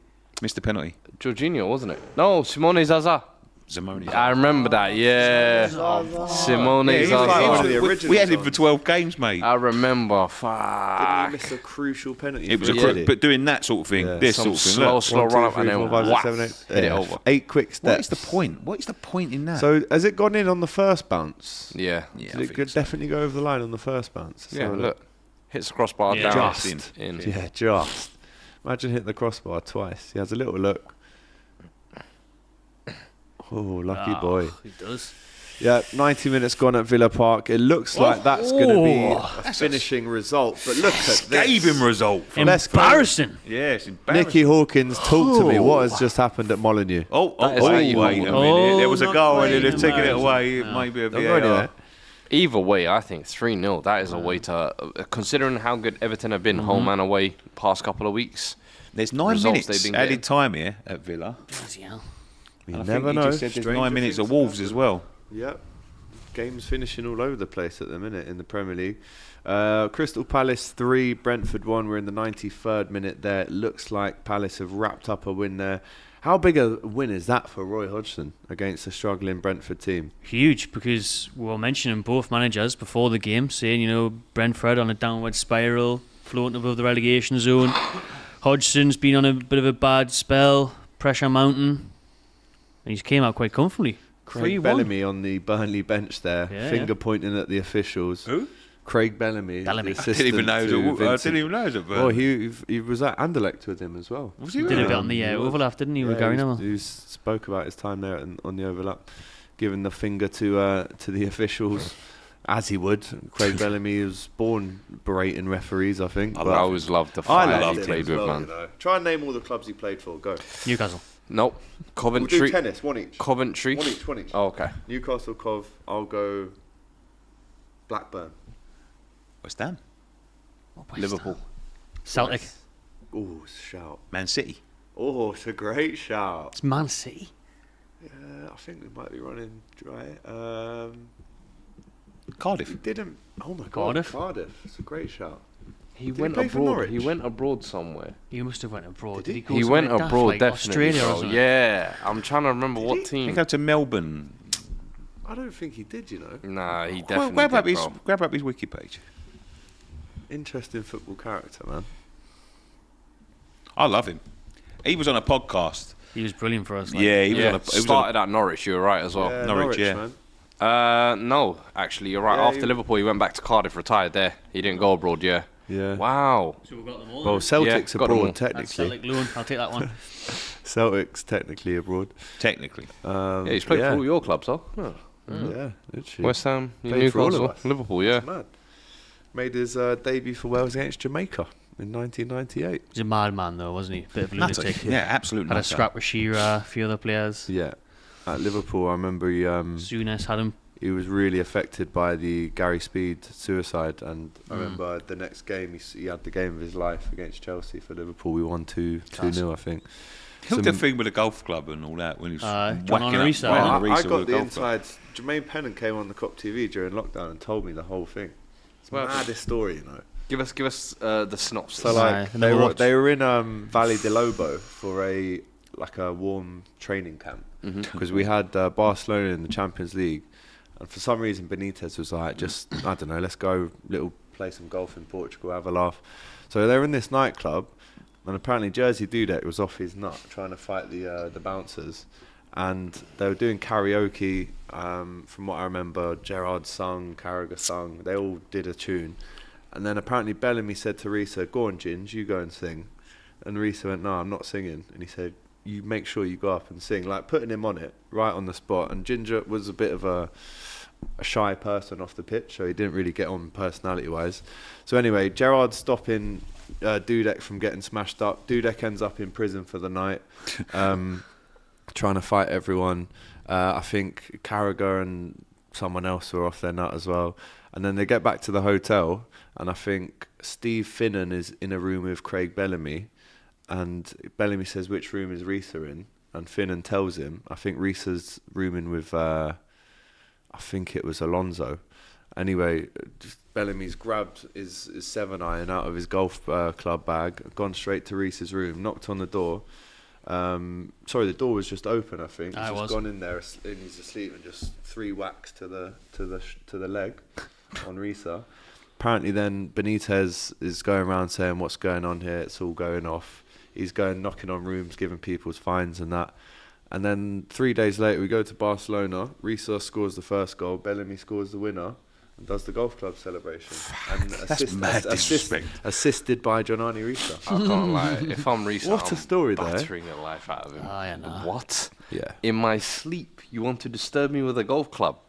You're never gonna see. You're never gonna see. No, do you know the peace maddest? again. Whacking his legs on the eve of the game Bro, against you Barcelona. are never seeing To him, he's not right in good the head. sleep in He's another not. hotel. He's He's, not he's right in the head, nuts, man. mate. He's got But screw loose, man. I saw him on a podcast, man. He had nothing good things to say about West Ham. Yeah, he said loved he West Ham. West Ham, didn't he? Yeah, he's played for a lot of big clubs, for sure. Ten Hag just saying Rasmus Højlund is not available today due to illness. He doesn't have the energy to start or be on the bench. You have to deal with it. Shit bed. He hasn't had the energy for about Drugs 18 on. weeks to be on the pitch. Scored his But there first you goal, go. couldn't handle it. Overwhelmed. Oh my god, my Overwhelmed with bowels. a Premier League goal. Yeah. Right, we are full time now in every single Premier League game apart from the one at Villa Park, which has around 2 or 3 minutes to go. But the full time scores today, as we know: Luton Town 2, Chelsea 3, Crystal Palace 3, Brentford 1. Massive 3 points for Roy Hodgson. Everton out of nowhere dropping an absolute stinker at Molineux. Should have been 4-0, ended up 3-0 to Wolves. Man City 2, Sheffield United 0. No surprises there. But all eyes are now on Villa Park because they've got to hold on. There's 2 minutes to go as we get ourselves set up for the N.Forest and Manchester United game at 5:30. We're not doing the stream for it, by the way, but obviously we're going to be watching that. But right now, Aston Villa have gone back above Man City. If it stays this way, they're level on points with Liverpool now, which again means Arsenal tomorrow do have the opportunity to go back to the top and send Liverpool into third themselves. It is very tight up there. So tight. Very tight up there, indeed, at the minute. Tottenham on 36 points and West Ham on 33 points in 6th. But if United win today, they go above West Ham with 34 points. Can we talk about Everton just for a second? Because there was when they got this 10-point deduction a couple of weeks ago, there was a lot of people that was turning around and saying, like, they'll be all right, there's too much crap down there. And I'm seeing fight now from like the likes of Luton and you know, the teams that we thought were dead and buried. If they get dragged down this season and they've got this, and they're still appealing this points, it could become a real mess. Yeah. It could become a real mess. They responded so well to getting that 10-point deduction. It almost didn't even affect them because I think they won 4 in a row. But losing today, they're back into 17th all of a sudden. So you're looking at them thinking, Luton have a game in hand as well. So if they win that game in hand, Everton would be in the relegation zone. Everton fans, how are you feeling right now? Right, we are in the 99th minute at Villa Park. What a game it's been. Burnley will be absolutely kicking themselves. It was a silly penalty to give away. It was similar really to what was the pen we saw last week when I think it was the Palace game when Joao Quansah had time on the ball. Mateta just slips in. Quansah ends up kicking in, gives away the pen. Very similar to this one today for Burnley to give away. But there's around about 30 seconds to go. Is there any late drama here for Burnley? That's going to be a free kick to Villa, and that probably sees them out. Do you want to hear the Craig Dawson chant? Oh, yes, I will. He's Craig Dawson. He cost £2 million and he's awesome. He crossed the ball and he scores them. He's Craig Dawson. That's all right. Yeah, that's not bad. Same as our dueling Brazilian This chant. guy's got a great voice, mate. I've seen him sing karaoke before, haven't I? Yeah, I've got a song coming out next year. Yeah. Forever Blowing Bubbles, the remix. I'm forever blowing bubbles. Christmas number one. Version. Watch it. Do you know what? I'm recording a Christmas song next year. Do it, mate. For charity. Yeah. We're doing. I think we're recording. I'm Forever Blowing Bubbles with Chesney Hawkes, the one and only. I was joking, but that's what he's. I'm not joking. I would say shout. Forever Blowing Bubbles, but you're actually doing doing it. it. Yeah, we're going to do it for the food bank. He's coming back. He lives in America. Yeah, love that. Chaz and Dave. Chesney Hawkes. Oh no, no. Guy. What, Chesney Hawkes? You don't know? I am the one and only. Yeah, I've heard that tune. Come on.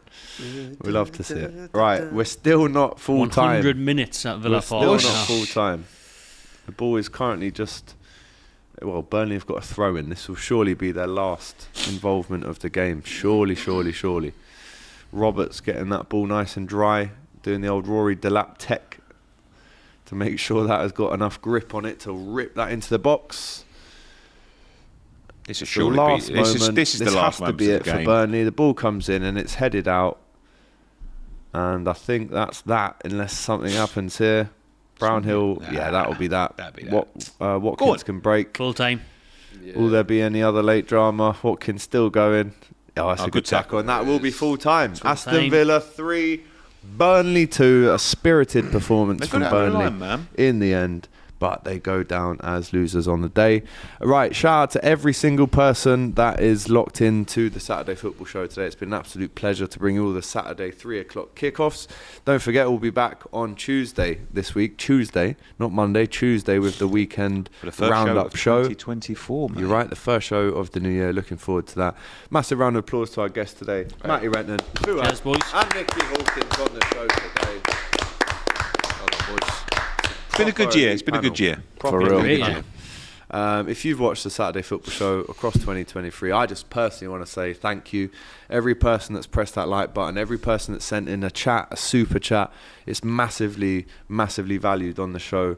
And it's been a pleasure for me to host it alongside some really knowledgeable football people. It's been an absolute pleasure. So massive shout out to you. And we'll be back with more of the same in 2024. I've been AGT. You've been watching the Saturday Football Show on DR Sports. Take care. Have a great new year as well. Happy New Year. Happy New Year.